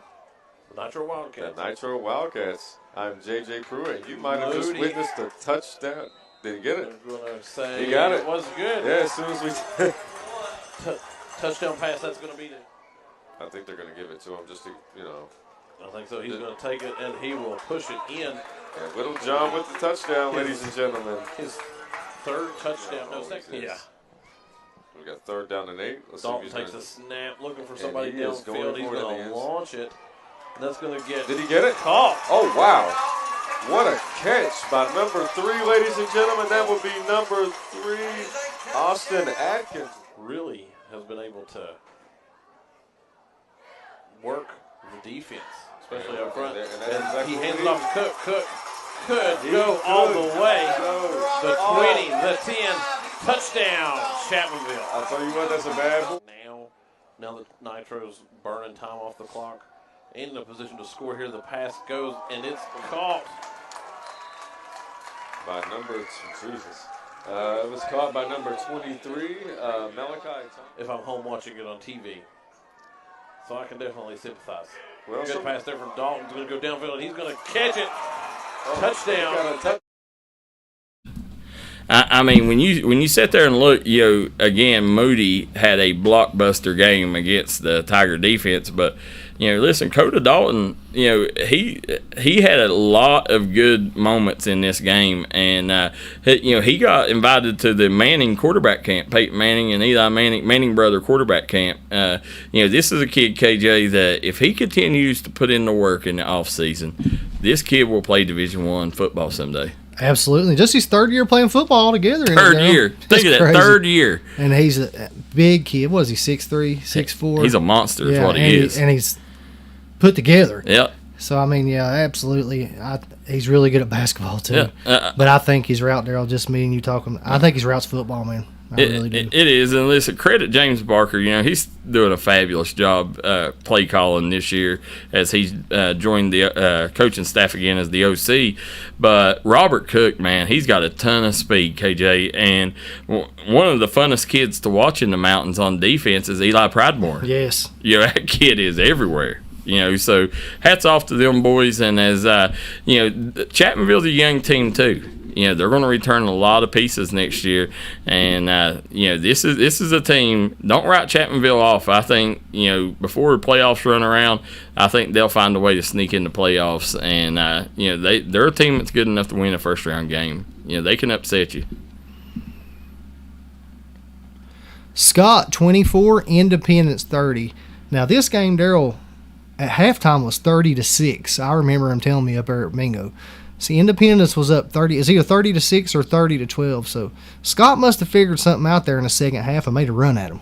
Oh wow! And when you got Carson Brenner, when you got David Fennessy, when you got speed like that, then you're gonna have a chance to win ball games like that. I would have liked to seen the Skyhawks get the win there, though. I hate that they lost, but Scott's a team. What are they? 1-2. 1-2. And they was preseason, I think 1-2A. Yeah, they've got to find a way to get some wins. People don't realize though how much Matt Fry meant to that team last year. No, but I'm telling you, they get it figured out. They're very talented at the skilled position, and they got speed everywhere. So I believe Scott's going to be okay. I agree with you. Logan 28, Polka 27. So, Logan, again, knocking off the number 3 team in West Virginia. I think we all picked that one, didn't we? Or you went with Polka, didn't you? No, I picked Logan. Yeah, we all three picked Logan then. Yeah. Then, Mingo Central beat Man. We talked about that one earlier, 30-7. Big win. Yep. Wayne was down 14-0 in this game and come back and beat Winfield 26-14.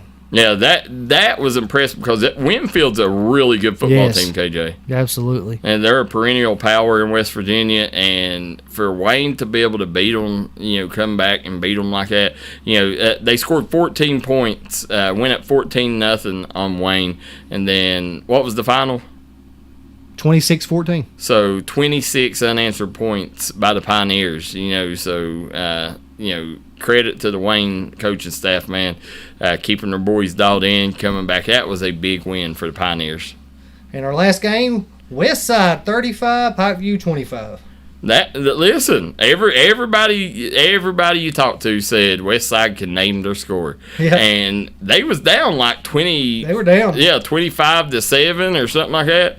And then Westside ended up coming back and winning it, but Pikeview didn't make it easy on them. Hats off to Pikeview for making that ball game.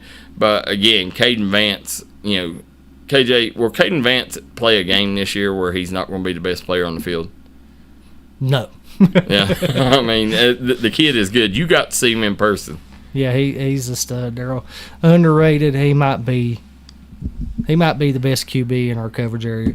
He's definitely top 3. I agree 100% with you. The kid is a stud. Now, you say you put him top 3 quarterback? Yep, in our coverage area. Ooh, I'd have to think about that.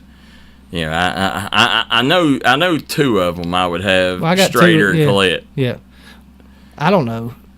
Varney, Varney, to me, he's still got some stuff to prove. I think right now, he's definitely legit. But do I put him in the top 5?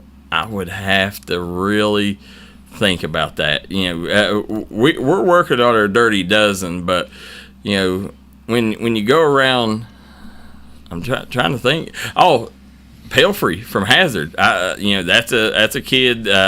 His numbers are unbelievable right now. And let's see, do you got anybody else in the West Virginia coverage area? You go through the West Virginia teams real quick and see if there's anybody. nothing I can think of quarterback-wise, no. Not in West Virginia. Okay, so... I mean, do I think Burke... Oh, Brady Johnson. He's one, Shelby Valley. Yeah. Do I think Aiden Burke, by mid-season, the more reps he gets at quarterback, could he be in there? Yeah, just because he's a special, talented athlete. And he can sling the ball, man. Aiden can throw it now, but I think by mid-season you'll see a much better quarterback than you're seeing now with Burke. Oh yeah, well I mean I think he's playing well right now. He is. It's just you give him some reps and experience. Yeah. I mean he's got all the God-given attributes to be a great quarterback. Absolutely. But then I tell you one I would definitely put ahead of him too would be Tyson Salmons from Greenup County. I keep forgetting about Salmons up there on the farm. Yeah, I forgot about him. But definitely the best quarterback, I think, in our cover jury is the kid from Ashland. Yeah, I do. You won't hear any argument from me on that. Yeah. And I would just about say Landry Collette, just pure quarterback ability, might be the two. Yeah. But and then listen, Devin Maynard. From Martin County. Playing well. Yeah, he's a kid that needs to be mentioned up there. We'll get all over it, Darryl, when our dirty dozen comes. Yeah, we'll talk about that then. So, KJ, let's take a quick commercial break. When we come back, Pigskin Pick'em. Hello, I'm Dr. Alan Baldwin here at Maynard Chiropractic. For nearly 20 years, Maynard Chiropractic has been the gold standard of chiropractic care in Eastern Kentucky. We have 2 convenient locations in East Point, Kentucky on US 23 on Monday, Wednesdays, and Fridays from 9 a.m. to 6 p.m. and on Tuesday and Thursday in Rock City and Paintsville. So give us a call here at Maynard Chiropractic at 606-886-3737 and schedule your appointment with Better Health today. Eastern Kentucky understands the importance of taking care of one another. That's why after graduation, I came home. 25 years later, I've put together a team at Glen Martin Hammond Law Offices dedicated to fighting for your legal rights. When you're dealing with a sensitive legal issue, you want someone who will take care of you as a person, not just another case. Our team will help you through the legal process of Social Security, personal injury, work injury, car wrecks, wrongful death, medical malpractice, and nursing home neglect. Call us today. If you want to make your dream home come true, call Solid Rock Development today. Check out some of these interior and exterior jobs they've done over the past few years. Solid Rock Development is making custom dream homes come true at a great price. Family owned, family operated, and faith backed.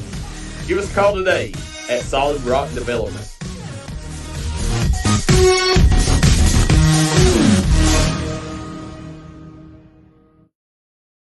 Crunch time.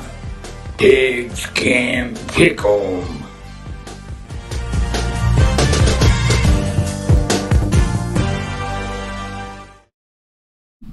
And we are back here, guys, in Warfield, Kentucky at the D&D home base tonight at the studios. It is myself and producer KJ on the show tonight as No Show Jones. Definitely no show tonight, but no, David he's got an upper respiratory system, and we told him we want to make sure he's 100% for tomorrow night's game. Big game for the Miners, a chance to get a game above 500. So definitely send some prayers out to Coach Jones. So, KJ, this segment is sponsored by Glenn Martin Hammond, attorney at law. If you're in it for the win, call Glenn. He'll get you the judgment you're looking for and the outcome you deserve. So, we're sitting here. Glenn Hager says, great job covering high school football. These young men put in the hard work. They deserve recognition. Thank you, Glenn Hager, for them kind words. Where are you from, Glenn? Gideon Vance says, Vance comes to Tug later this year. Should be a good one. Oh, well, would he be the best player on the field then? I about say we'll be doing that game, Darryl, wouldn't you? Yeah. Because that game, when they meet up, they both liable to be undefeated. Well, hopefully, if Gideon will have us. We'll see if Gideon will have us up there. But, that'll be a must-watch game. And then when Ashley Dalton says, hurricane coming, you guys better tie yourself down. Well, the Ashley, the hurricane is coming, and let us know, guys, if any other changes have happened in mountain football that we need to pass on. Again, West Carter has moved their game, and so has Pike Central. They've moved their game as well. So KJ, Pigskin Pickle, Matt brings it up. Let us know that. Well, I feel fairly comfortable that I'm gonna beat you guys again this week. You haven't beat me yet. I beat you last week. No, you didn't, Darryl. Yes, I did. Yeah, you're gonna have to go back. I only missed one game. No, you did not. Yeah. You missed 2. I called them out for you. Anyways, I missed 2. We tied last week. But in the whole season so far, I think I've missed 4 to 5 games at the most. I've killed y'all. And David has his written down. He's starting to write his down. So he's got his little list. McGoffin County at Belfry, Darryl. Okay, Coach Jones picks Belfry in that one. I got Belfry. And I got Belfry big. Now, this is a good one, Darryl. Johnson Central at Boyd County. JC. I think Boyd's good. They ain't JC good. Yeah, I don't think they're JC good. I agree with you. I think Rhett Holbrook and them, which you never know. This is if you remember last year, I picked Boyd County in this game, and Boyd County played them extremely it was a close. close ball game, yeah. Yeah, so, but this Johnson Central team is light years better than it was last year, especially with McCoy and Music back. Yeah, when they played Boyd County last year, Johnson Central didn't have their stable backs back there. Yeah, they. But I wouldn't. I'm gonna say Johnson Central's gonna win it, but don't put it past Rhett Holbrook and them with that offense, dynamic offense. Well, I say dynamic offense, and they put up 3 points last week, but they do got a really good quarterback, a really good offense, KJ. But David says Johnson Central as well. Hazard at Corbin. David says Corbin, and I say Corbin. Big. And listen, take nothing from Hazard, but Corbin's one of the top teams in the state. They would win big against any team in the mountains. And was it Johnson Central they beat game 1 this year? No, it was Pikeville. Pikeville, yeah. Wasn't bad, though. 22-12, something like that. But this Corbin team, it's tough for a Class A team to go compete with them. Jenkins at Eastridge. David says Eastridge, and I'm going Eastridge too. Lawrence County at Estill County. David's got Lawrence County. I'll take Lawrence. That's going to be a good one. Estill's not bad, it's man. At Estill. And no Caden Johnson? Don't know yet. Do you know? Yeah, I don't know about that. I don't know if Caden Johnson's there or not, but I'm going to take Lawrence in that one. Powell County at Fairview. Now, this is a tough one. And what's the over-under? 100 points here? Powell County's put up some big numbers. I'm going with Powell County, Darryl. You're going with Powell? Yep, at Fairview. Let's see. They play West Carter. I'm going to go Fairview. I'm going to say Fairview pulls the upset because we seen last week West Carter's wide receiver have a huge game in their quarterback. Well, guess what Fairview's got? A wide receiver and a quarterback. Yes. So I'm going to say the passing game continues to hurt. Who's David have on that one? Powell County. David's getting smart. He's picking what I pick. He's learning. Pike Central at Floyd Central. You know what? Coach Hager gets his first win. Give me the Jaguars. David's got Pike Central. Well, does he know who's not playing? Yeah, I think he knows. Yeah, okay. I spoke to him after, and so he's aware. I'm going with you. I think Coach Hager and him. I think that without Jameer Knuckles, I think it's going to be tough. I think they're due, and I think right now Pike Central's offense is struggling. And, I think Floyd Central's got an offense that can put a couple touchdowns up. I don't know that Pike Central's got an offense that can put 3 or more touchdowns up. So I'm going to say Floyd Central. This is the game, Darryl. Ashland going to the farm. Number 2 versus number 3. Ashland and Greenup County. Man. If this was at Ashland, I wouldn't hesitate one bit to say Ashland. But it's hard to win up there at the farm, Darryl. David says Ashland. I'm going with the Tomcats. I think, I still think Greenup has to beat a team like Ashland before they're 5-0, and they played a tough schedule, beat some really good Ohio teams in that schedule. But I think that Ashland, I think personally Ashland's the best team in our coverage area, even though they're ranked 2. And they're in JC's district now, too. Give me the farm. You're taking Greenup County. Give me the farm. Wow. Well, you're going to see 2 of the best quarterbacks in the mountains going at it. 2 massive quarterbacks going at it. And it's one of them games, KJ. I can't argue with you because I could see it happening. But it's one of them games I think they got to prove it to me before I can pick them in a game like Ashland. I've picked an upset of the week every week, and it's come through. Oh, so I'm doing it again. Greenup County gets the big upset over Ashland in a nail-biter by 1 point.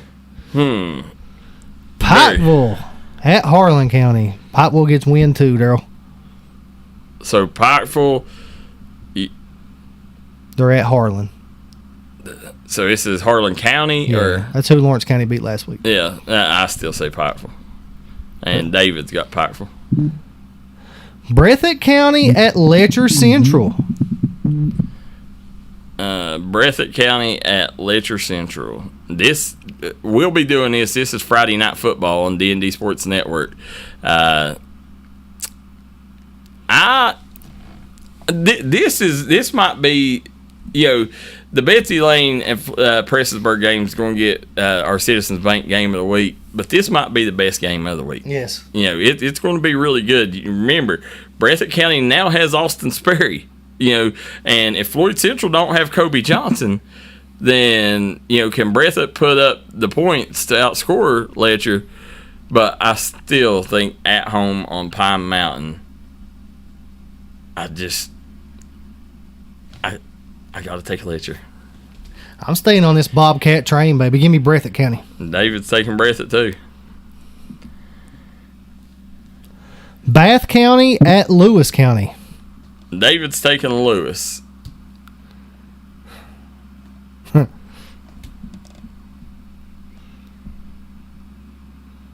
Give me Bath County. I'm taking Bath, too. I think Coach Brewer, he's had a couple games where he should have got romped, and he's played them close. Now, he did have a game that he should have won, Fairview. Now, hindsight 2020, Fairview's good. So that win don't look as bad as what it did at the beginning of the season. But I think Bath County, just right now, a little better. I think Lewis County's got a couple injuries going on, too. Raceland at Newport Central Catholic. Give me Newport. Raceland's going to Newport. Give me Newport. That's a tough trip up. That's around Cincinnati, isn't it? Yep. That's a rough trip, man, traveling wise going up there. Not for them, though, because they get double A highway. It wouldn't be that far from them, about an hour and a half? It's still a haul.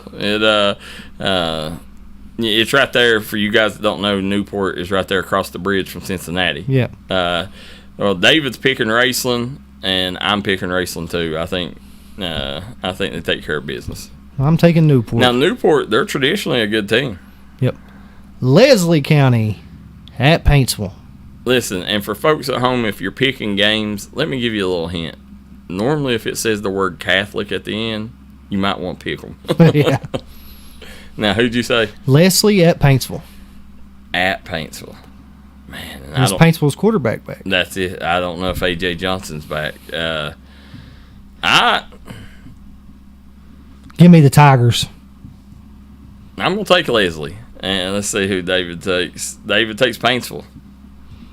David's learning. Yep. Listen, I like Leslie County right now. Almost beating Clay County. I mean, I'm not into moral victories, but they got one on Friday night. Martin County at Perry Central. Now, this is a tough game to call. David takes Martin County.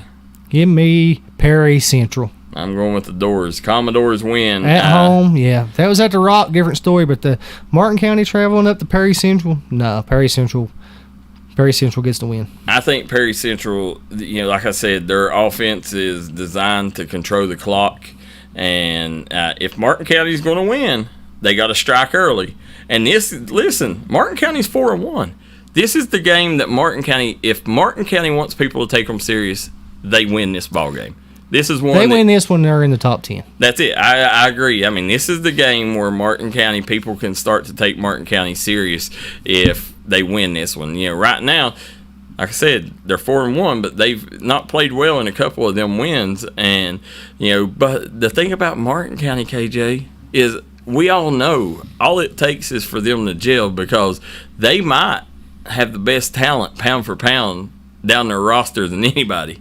Yeah, I mean, you got Grayson Lafferty, Devin Maynard, Julian, what's his last name, the wide receiver, Julian, I'll think of it here in a second. Then you got, Braden Eastep. He's getting 1-2 interceptions every game right now. I mean, he's got to lead the Mountains in interceptions. I would really be surprised if he wasn't. And then you got Parker Watts, again, Bones Lafferty. You got players all over the football field. I think they got the talent to win. I just wonder if they can put it together this week and go. And that's a tough place to get a win up there. Betsy Lane at Prestonsburg. Betsy Lane. We'll be doing that on the Citizens Bank of Kentucky Game of the Week. This is going to be a good one, Darryl. Yeah. Let's see who David picks here. David picks Betsy Lane. Give me Peaburg at home. You taking Peaburg? At home. All right. I'm taking Betsy Lane. I think Peaburg, listen, Peaburg is really good. I think both of these teams need a statement win. And this is the statement win that both of them need. A lot at stake in this ball game. This is the Battle of Floyd County. It's going to be a tough game. But, I think where Betsy Lane, for me, the reason that I'm picking Betsy Lane is in the trenches. I think they got a couple bigger hogs than what Prestonsburg's got. And another thing is Logan Stumbo is he come back and played last week, but he's just returning back from an injury. And he's one of them Grayson Lafferty type linebackers. He's everywhere. If he's 100%, then they're going to have a really good chance to win this ball game. But if not, it is going to be an uphill climb. But I think you can't go wrong with any one of them. Any way you pick in this one. And Jarrett Darryl, how nice would it be for him to go back to his hometown, to Prestonsburg, and knock off their undefeated season? That I know that right now, I guarantee you he's preaching to his coaching staff how bad he wants this win. Mm-hmm. But I'm gonna pick Betsy Lane. But listen, I'm not comfortable with it. I think Prestonsburg, can definitely win this game. Fleming County at Russell. Russell. And David picked Russell. Tulsa at Calhoun County. Tulsa big. Yes. And David picks Tulsa as well. Again, Tulsa right now, they got everything rolling their way. All of a sudden, that becomes a tough game for Tug. A lot tougher than what it looked like at the beginning of the year. Man at Greenbrier West. Give me Greenbrier. No. I don't think David... I don't know if he picked that one. I don't know. He might have put right here.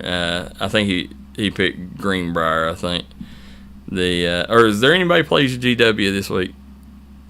That's probably what he's thinking, GW. Okay. But no, George Washington plays Spring Valley. Yeah, so he don't have that game on here.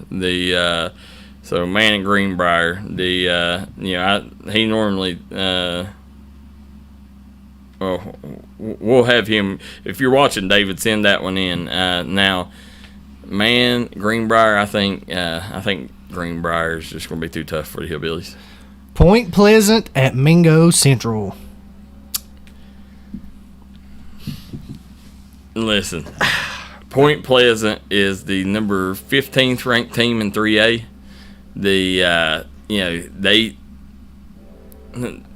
How'd it go last year? What was the score? Mingo only beat him by, it was close, man. 1 or 2 points. Yeah, 1 or 2 points, and Point Pleasant was young. Yeah. You know, I think right now this is kind of a trap game. I think Mingo's won the last 2. I think that their boys are going to be on a high. I think they're not going to be taking Point Pleasant serious and don't realize that this is the number 15 team in Class 3A coming in. You know, they're ranked ahead of Spring Valley. Yeah. So that tells you how good this team is. I think Point Pleasant goes up on Minor Mountain and the Miners fall a game behind 500 once again. I have to agree with you, Darryl. I think Point Pleasant goes up on Minor Mountain, gets the win, and it's going to be a rainy football game. That's true, too. Yep. And it's whoever can hold on to the ball. Yep. And, you know, Mingo, listen, they're young. We've seen them have some turnovers.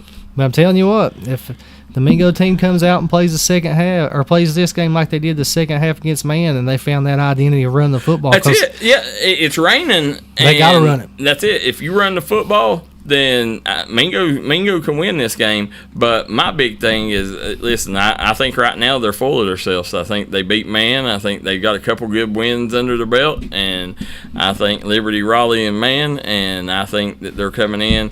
You know, this is one of them can be a trap game. I think they're still going to live off the high of beating the Hillbillies the way they did. And Point Pleasant wins. Wayne at Nitro. That ought to be a good one, Darryl. Yeah. David says Wayne. I'm staying on the Wayne train too, man. I think Wayne's got back to Wayne football. You mean years back they were the team to beat 2A all the time. It's at Nitro though. I'm going Wayne. I'm Nitro's Wayne. A passing team with Moody. The weather's going to be bad That's this week, true. and Wayne is a ground and pound football Yeah. team. So I like the Pioneers. You talk me into Wayne. Chapmanville at Scott. Scott. Scott. David says Scott too. So we all pick Scott on that one. GW at Spring Valley. You GW. Spring Valley. Ooh. David picks G-Dub. Morgan County at Tug Valley. David says Tug. No. This game is at Morgan County. Okay. Yeah. Tug Valley at Morgan County. Yeah. And thank God, because it gets muddy down there at Tug. So thank God for them boys down there that this game's away. But listen, that goes on. We'll talk about that in another show. Listen, they've got to give them boys some turf down there. Yeah. Got to. I'm going Morgan County. I'm going Morgan too. I'm going Morgan County. Now you're telling me Morgan County. You're going to pick them over the number 1 team in Class A, an undefeated Tug Valley team, and you're taking Morgan County over them? You just did too? I know. Yes. Kentucky football is just different, man. And Morgan County, what are they, 3A? Yeah. No, Morgan County, I thought they was Class A. Pull it up on the KHSAA. So they could be Class A. I thought they was 3A. Could be wrong. You could be correct, but I'll pull it up here. Morgan County they're not in district. So they're not a classification? They're hold on, I'll get what class they're in, but they're not playing district play. Okay. So them Morgan County, Jackson, Phelps, and Jenkins don't play district play. Okay. So let's see. Cougars. Cougars. Doesn't. Should say up around the top there. Let's see. Doesn't say. Here, KJ is Morgan County. Let's see. They play Eastridge, Berea, Fairview, Western Hills, Tug Valley, Holy Cross, Jenkins, Jackson County, Phelps, and McGoffin County. So they play a 3A team, but I could be wrong, but I'm pretty sure they're Class A. Okay. The somebody let us know if that's different, but I don't see it anywhere on there where it says it. If you can find it, you got better eyes than I do, but as this Morgan County team know, I just I think Tug coming off a bye week. I think they was playing really good football going into the bye week, but I think them coming off that bye week, I think they're going to be a little rusty, and it could be a messy game, and well, yeah, I'm gonna stick with them. The thing that plays into Tug's favor is that they got a good rushing attack too with Bryce and Eli. So if the game's nasty, then if they have to run the football, they can. I couldn't find it either, Darryl. Yeah. Logan at Winfield. Winfield. Let's see what David picked. Winfield. Saturday's games: E-Town at Shelby Valley. I got to go E-Town, Darryl. Shelby Valley's not shown me anything yet. I'm gonna say Shelby Valley gets back on they get on the winning track this week. Who'd David have? E-Town. East Carter at West Carter. Coach Champ goes up there and gets the win. East Carter. At West Carter? Yep. David takes East Carter, and I'm going to take West too. Now, you're taking West or East? Or East. This is tough because especially after their offense was rolling like it was last week. But I think they may have shot out all their ammo, and maybe not saved any touchdowns for this game. But I think East Carter, Coach Champ, and them. And listen, this game right here, this is a very important game, KJ. You know why? Respect East Carter, West Carter, right? Isn't it like a battle? Yeah, battle of the barrel. I think barrel or something. Yeah, but this is a big game because this.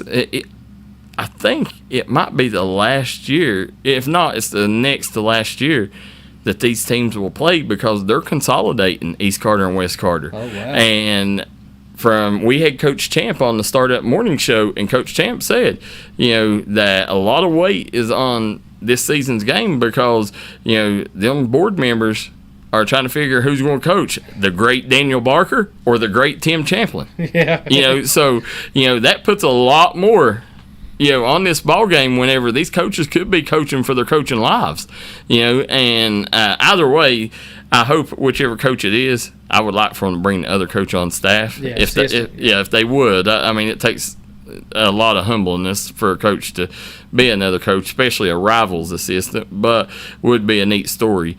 And Coach Champ, do you know where he's from?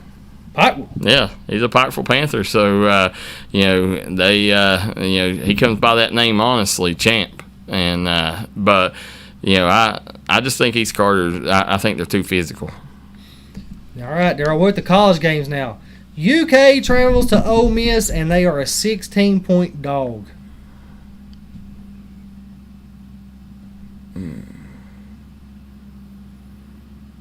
If the Kentucky team played Georgia, they cover a spread.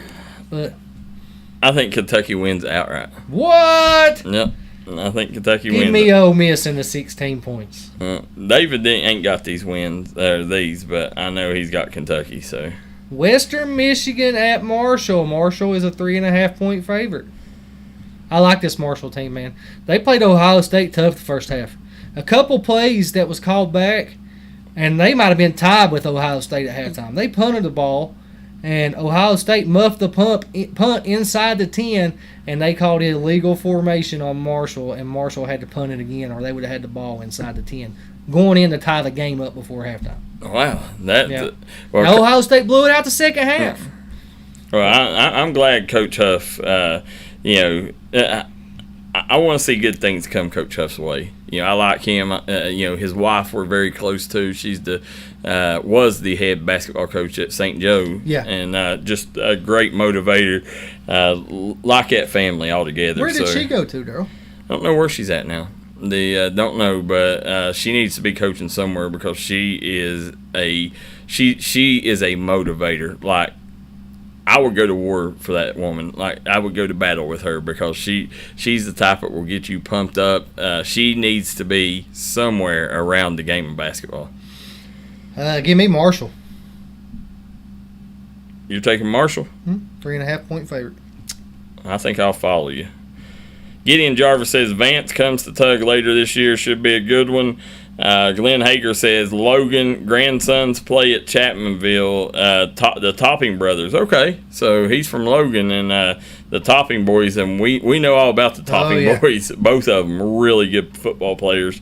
Billy Davis says no school in Martin County tomorrow. Karen Will says Prestonsburg.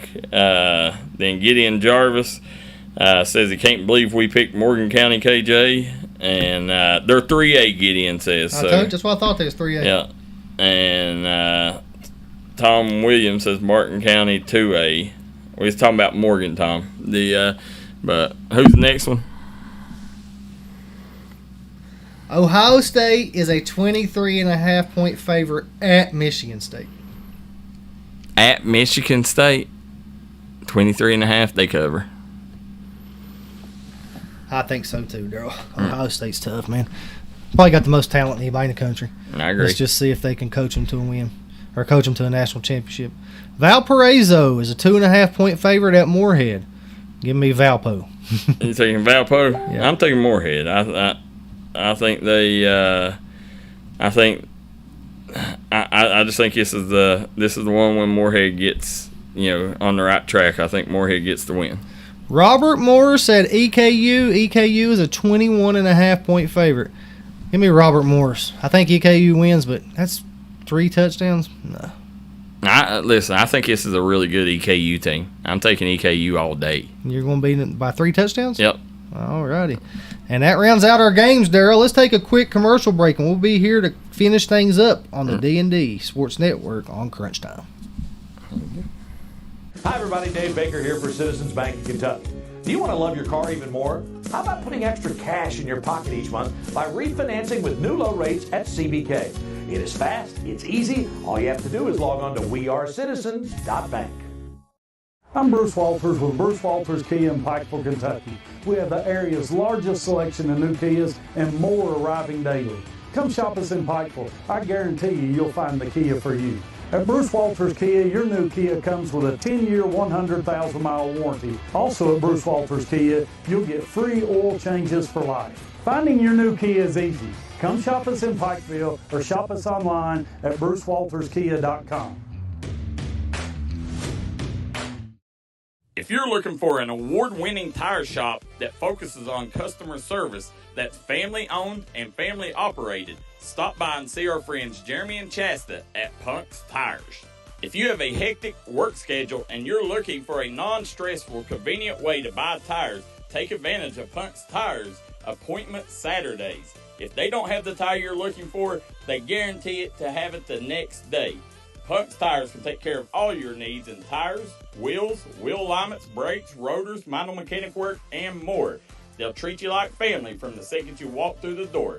Come see us in Virgie, Kentucky, or give us a call at 606-639-TIRE. That's 606-639-TIRE.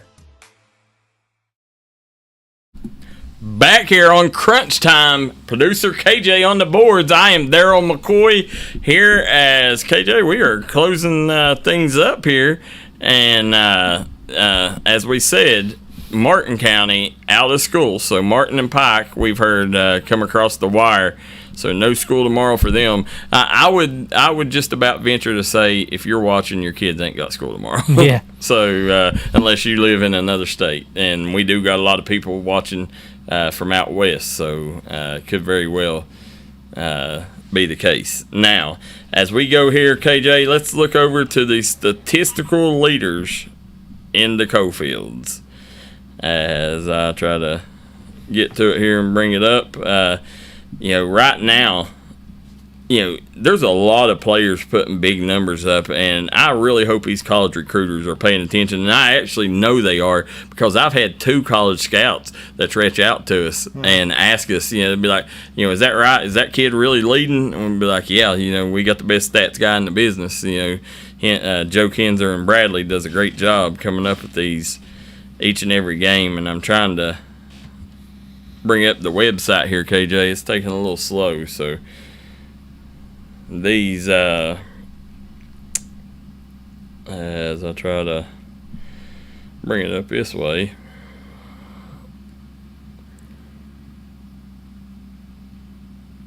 Well, KJ, I don't know if we're going to. Don't know if you're gonna get them up or not, do you, buddy? Yeah, as I'm trying to. This could be the weather does a lot of things, Darryl. The internet and phone service.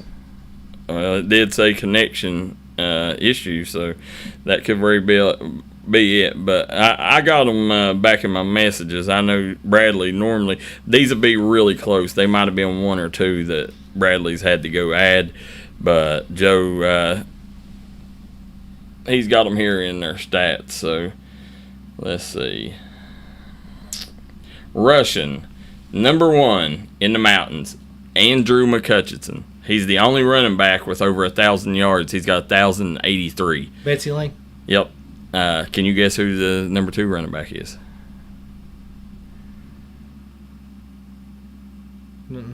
Zach McCourt from Johnson Central. Yeah. He's got 828 yards. Tyson Salmon's quarterback, number 3. Also a quarterback at number 4, Devin Maynard, with 699. Then we got Dwaylon Dean for West Carter, has 602.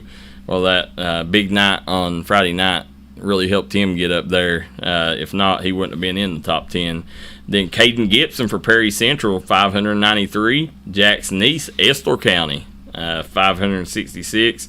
Dalton Elliott, 566. Listen, that would be a lot more if they gave him more touches. You know, the more that kid, every time he touches the ball, he's got a chance to take it to the house. I say wear him out. Memphis Blankenship for Hazard, 547. And then Blake Wireman for McGoffin County, 545. Freshman. Yep, just a freshman. KJ rushing TDs. Andrew McCutcheon leads with 15. Devin Maynard, 12 rushing TDs. Tyson Salmons, 11. Dwaylon Dean, 10. And Caden Vance, 10. Now, once you get below 10, there's a lot of people got 9 and 8, so that's why we only do the top 5 in that one. Passing. Max Pelfrey leads for Hazard, 1,315 yards. Another quarterback that we didn't mention, KJ, just a sophomore. Jace Manning for Fairview. Yes. 1,088 yards. He had like 800 in one game, didn't he? Yep. Something like that. Had 8 touchdowns that game. Yep. Brady Johnson for Shelby Valley now. It's got him for 1,072. He's sitting at third on this list, but Shelby Valley hadn't reported their scores at the time. Now he sits at 1,313, which puts him 2 yards behind the leader, Max Pelfrey. So he's second. Yeah. And then Landry Collette has 1,000 yards on the dot. Hayden Hall for West Carter with that big night the other night, 922 yards. Then you got Rhett Holbrook, Isaac Duty, Caden Vance, Gunnar Holbrook, Tyson Salmons. And Salmons edged out Strader by Ashland by 2 yards. So that puts a little more on Friday night's game. Strader sitting at 11, Salmons at 10 by 2 yards. Who comes out on top at the end? We'll find out. Let's see. Belfry's stats wasn't submitted, and Scott's wasn't either. So both of them, they could have quarterbacks up there, but we won't know until the stats get reported. So, and KJ, I want to give a hats off to these coaches. We talked about it show 1. We told coaches, listen, you've got to get these stats out. You're just holding your kids back, and hats off. We've had coaches that hasn't reported stats in forever, and coaches that was waiting until Thursday to get them in, that's getting them in on Sunday now. So hats off to these coaches, and guess what? That's why you're seeing their players where they're at. So hats off to them coaches that took that and took it to heart and fixed the issue. The completions, Max Pelfrey leads with 87. Then you got Rhett Holbrook, Landry Collette, Caden Vance, Brady Johnson, Jace Manning, Isaac Duty, LeBron Strader, Gunnar Holbrook, and Tyson Salmons. Let's see. And I'm trying to see. He's got Isaac Duty. I don't know. He's he might be at 6, I think is what Joe was trying to say there. Passing TDs. Jace Manning leads with 14. I told you he had 8 that one game. Yeah. He was our player of the week last week. That's it. And then Max Pelfrey has 11. Landry Collette has 11. LeBron Strader 10. And Tyson Salmons has 10. So receiving yards, who's number 1 receiver in the Mountains? Has to be that kid that just broke all the records this week. Nope. The Gavin Johnson from Hazard, 618 yards. Now that kid you're talking about for Wes Carter, 569. He got almost 300 of them yards this week, but he sits at number 2 with 569. Then you got Chance Ambergy. I told you about that young man. Yeah. For Knott County, 425. Then you got Tyler Kennedy for Westside, 423. Gavin Brown for Letcher Central. That's who David calls the human joystick.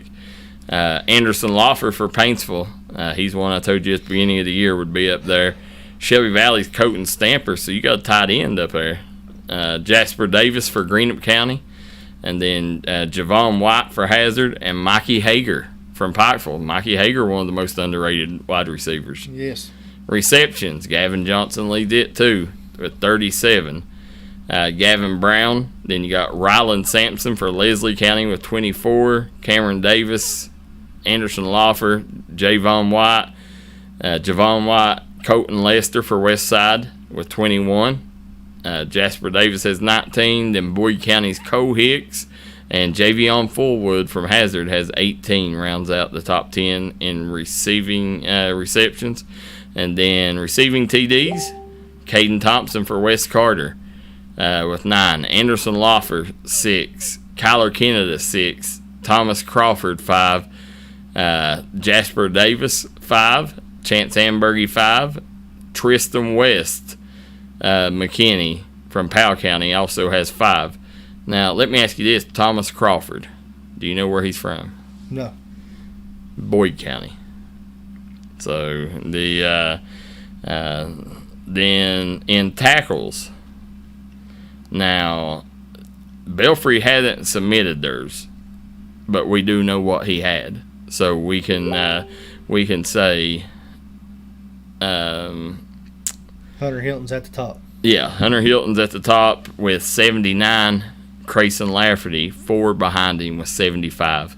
Then Garrett Howard for Letcher Central has 64.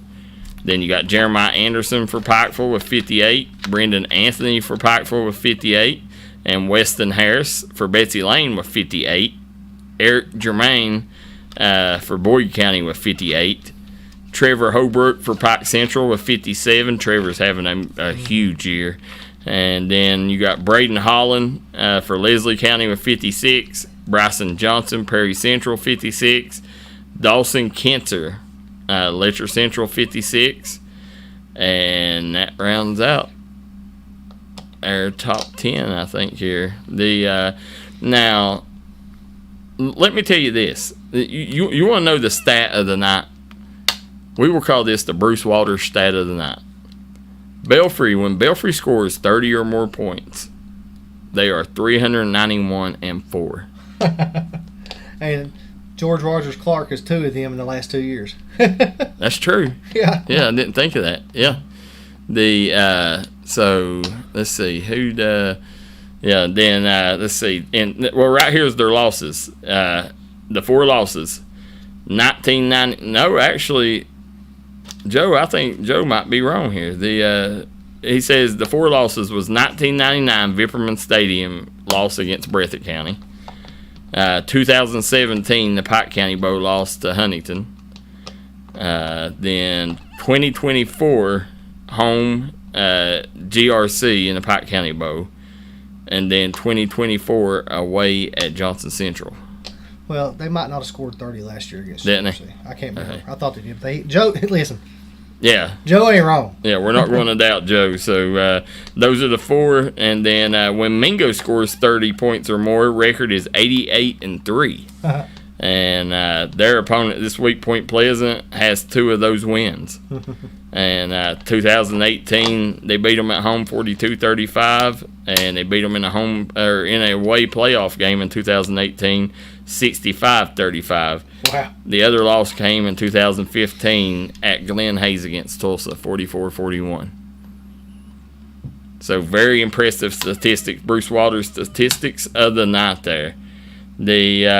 Also the big shout out, guys, just got word. Ashland Trailblazer volleyball kittens are number 1 in the Kentucky RPI, number 1 team in the state. How about that? Wow. Shout out to them young ladies. So KJ, you will be where? Mingo Central? Yep.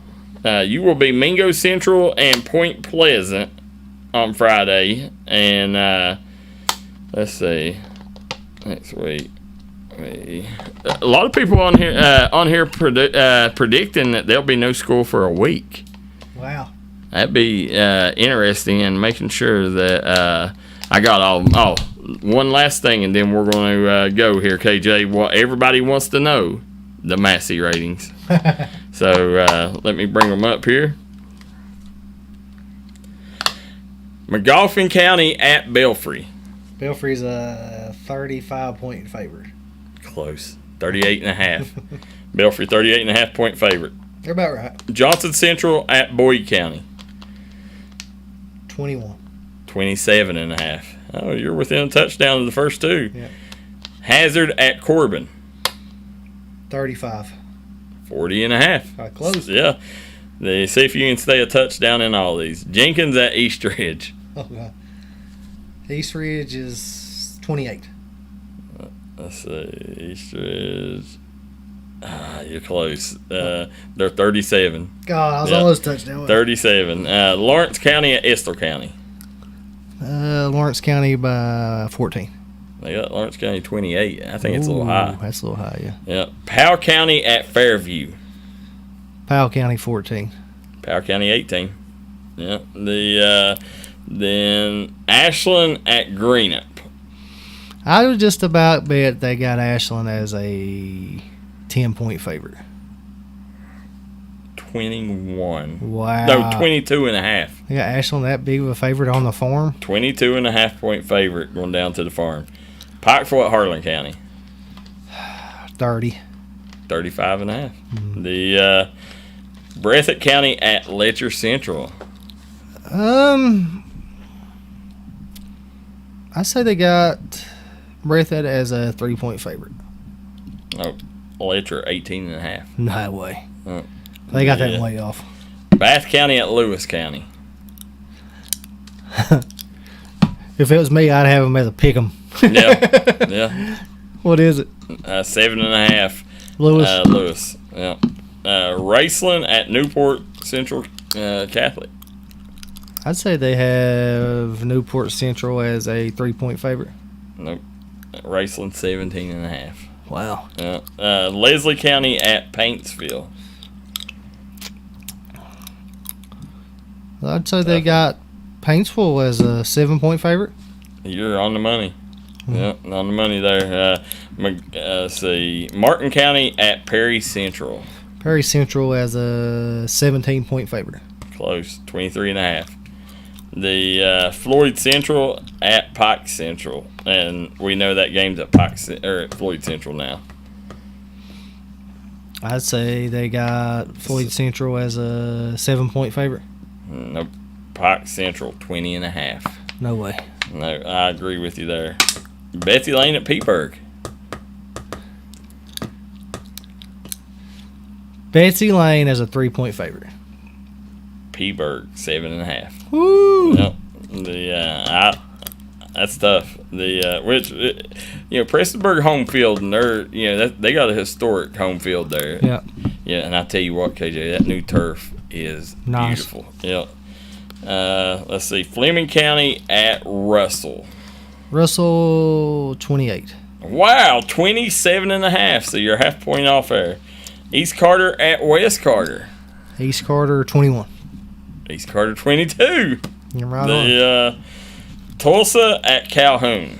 Tulsa 18. No, Tulsa 29.5. Man at Greenbrier West. Greenbrier West 17. Greenbrier 29.5. Point Pleasant at Mingo Central.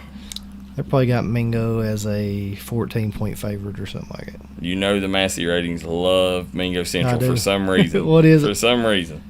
But Point Pleasant is a 6.5-point favorite on Minor Mountain. Yeah, that surprised me, man. They have Mingo by 30 every game. Every game they've had Mingo by 30, and then this game here they put Point Pleasant 6.5-point favorite. Yeah, they know something we don't know. Yeah, must have. Wayne at Nitro. I say Wayne as a 6-point favorite. You almost got it. Wayne's a 3.5 over Nitro. Chapmanville at Scott. I'd say they got Scott as a 21-point favorite.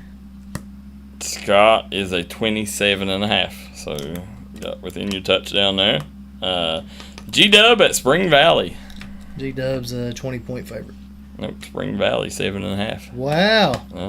The Morgan County at, well, it says at Tug Valley, but it's at Morgan County. I'd say they got Morgan County as a 6-point favorite. Tug Valley, 28.5-point favorite. We probably picked the wrong team there. Yeah, we probably did. The Logan at Winfield. Winfield, 25. Winfield, 36.5. And E-Town at Shelby Valley. E-Town by 4. E-Town, 22.5. Wow. Yep, so big favorite there. That rounds out the Massey ratings for this week. So guys, listen. This is going to be a big week for folks, for players. Make sure you guys go out, support these boys. Listen, I know it's going to be rainy. I know it's going to be nasty. But please make sure you guys go out and support these boys, because they're going to need, when it's rainy and nasty like that, a lot of times they go out, especially if you're the home team.